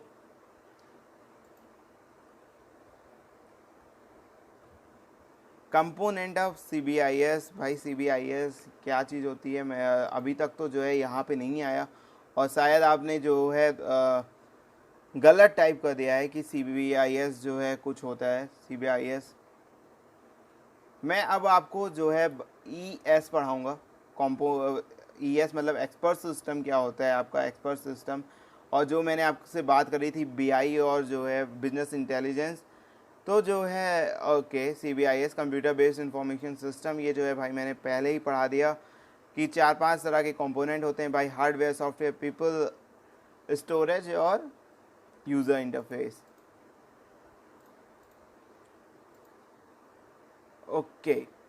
तो भाई अब अभी तक मैंने आपको इतनी सारी चीज़ें बता दी। अब जो है मैं आपको बताने वाला हूँ एक्सपर्ट सिस्टम, कि भाई ये आपका एक्सपर्ट सिस्टम है क्या भला। मैंने सबसे पहले आपका सारा इन्फॉर्मेशन सिस्टम कवर कर रहा हूँ, जिससे कि आप जो है, जो आपका प्रॉब्लम होती है, आपका जो नाइट मेयर होता है, आपको लगता है कि आप भूल जाओगे, वो सारी चीज़ें पहले ख़त्म हो जाएं, फिर आप जो है उसी के अकॉर्डिंग आगे बढ़ो और भाई फिर अच्छा स्कोर करो। आओ चलो अब शुरू करते हैं। ES क्या होता है, एक्सपर्ट सिस्टम क्या होता है भाई। एक्सपर्ट सिस्टम बेसिकली क्या होता है, एक्सपर्ट सिस्टम, यहाँ भी बात आ गई आपकी, ये भी क्या होता है, नॉलेज बेस्ड मैनेजमेंट सिस्टम जैसा ही होता है कि जो नॉलेजेबल लोग होते हैं उनका जो है डेटा इसमें स्टोर कर दो, इनपुट डालो तो आपका आउटपुट उसी के अकॉर्डिंग बेस्ट आ जाए। आप, मुझे नहीं पता आप लोगों में से कितने लोगों ने एक्सेल यूज़ किया है। सपोज़ आप सम करते हो कोई चीज़ का, सपोज़ A1 + A2 का सम करते हो तो कुछ रिज़ल्ट आ जाता है। तो ये आपका जो है कुछ रूल है जो एक्सेल में डिफ़ाइन करा होता है कि जो है भाई ये चीज़ आप करो तो हो जाएगा। तो एक्सपर्ट सिस्टम बेसिकली क्या होता है कि नॉन एक्सपर्ट लोगों को अच्छी डिसीजन लेने में, मतलब और अच्छी डिसीजन लेने में हेल्प करता है। मुझे नहीं पता आपने अभी तक क्रैक किया या नहीं किया कि जो है भाई जितना भी इंफॉर्मेशन सिस्टम होता है, इंफॉर्मेशन सिस्टम सारा की सारा आपको डिसीजन मेकिंग में ही हेल्प करता है। अब इंफॉर्मेशन सिस्टम के जो कंपोनेंट होते हैं वो जो है, अब प्रॉब्लम यहाँ पे आती है, लोगों को समझ में नहीं आता है। मैंने आपको क्या बताया, कुछ रूल फ्रेम होते हैं, जो रूल स्टोर होते हैं उसको कहते हैं नॉलेज बेस, इसमें रूल बेस होते हैं। फिर इन्फेरेंस इंजन क्या होता है, इन्फेरेंस इंजन ये बेसिकली क्या होता है कि सुनो पहले इसमें लिखा क्या है, this program contain logic and reasoning mechanism that simulate the expert logic process and deliver advice. It uses data obtained from both the knowledge base and the user to make association and inference from its conclusion. नहीं समझ में आया कोई बात नहीं, जो मैंने आपको बताया ना, इतनी जो बकवास करी है इसने पूरे 3 लाइन में, मैंने आपको यही बताया कि यहाँ पे जो है कुछ रूल फ्रेम है, कुछ रूल बेस्ड हो रखा है। यहाँ पे जब डेटा डालोगे और जो है जो आपका आउटपुट आएगा, इन दोनों को जो है मैनेज करने के लिए होता है इन्फेरेंस इंजन। यूज़र इंटरफेस आपको पता है, जैसे आप अभी यूट्यूब देख रहे हो तो ये भी आप तरह का यूज़र इंटरफेस है, मतलब जो है यूज़र को पता हो कि कैसे जो है क्या चीज़ें अगर हम बदलनी चाहें तो बदल सकते हैं। एक्सप्लेनेशन फैसिलिटी अलग चीज़ होती है, एक की जो है भाई आप लोगों ने, आप अभी मेरे साथ लाइव डिस्कस कर रहे हो, ठीक है, लाइव जो है चैट कर रहे हो, फिर उसके बाद जो रिवीजन कर रहे हो। अब जो है अगर आपको कोई डाउट आए तो मैं जो है आपको लाइव ही रिवाइज़ कर दूँ, कितनी अच्छी फैसिलिटी है ये, वही होती है एक्सप्लेनेशन फैसिलिटी। फिर होता है डेटाबेस ऑफ फैक्ट, बेसिकली जो है ये एक तरह का पार्ट होता है आपका knowledge base management, knowledge base का ही।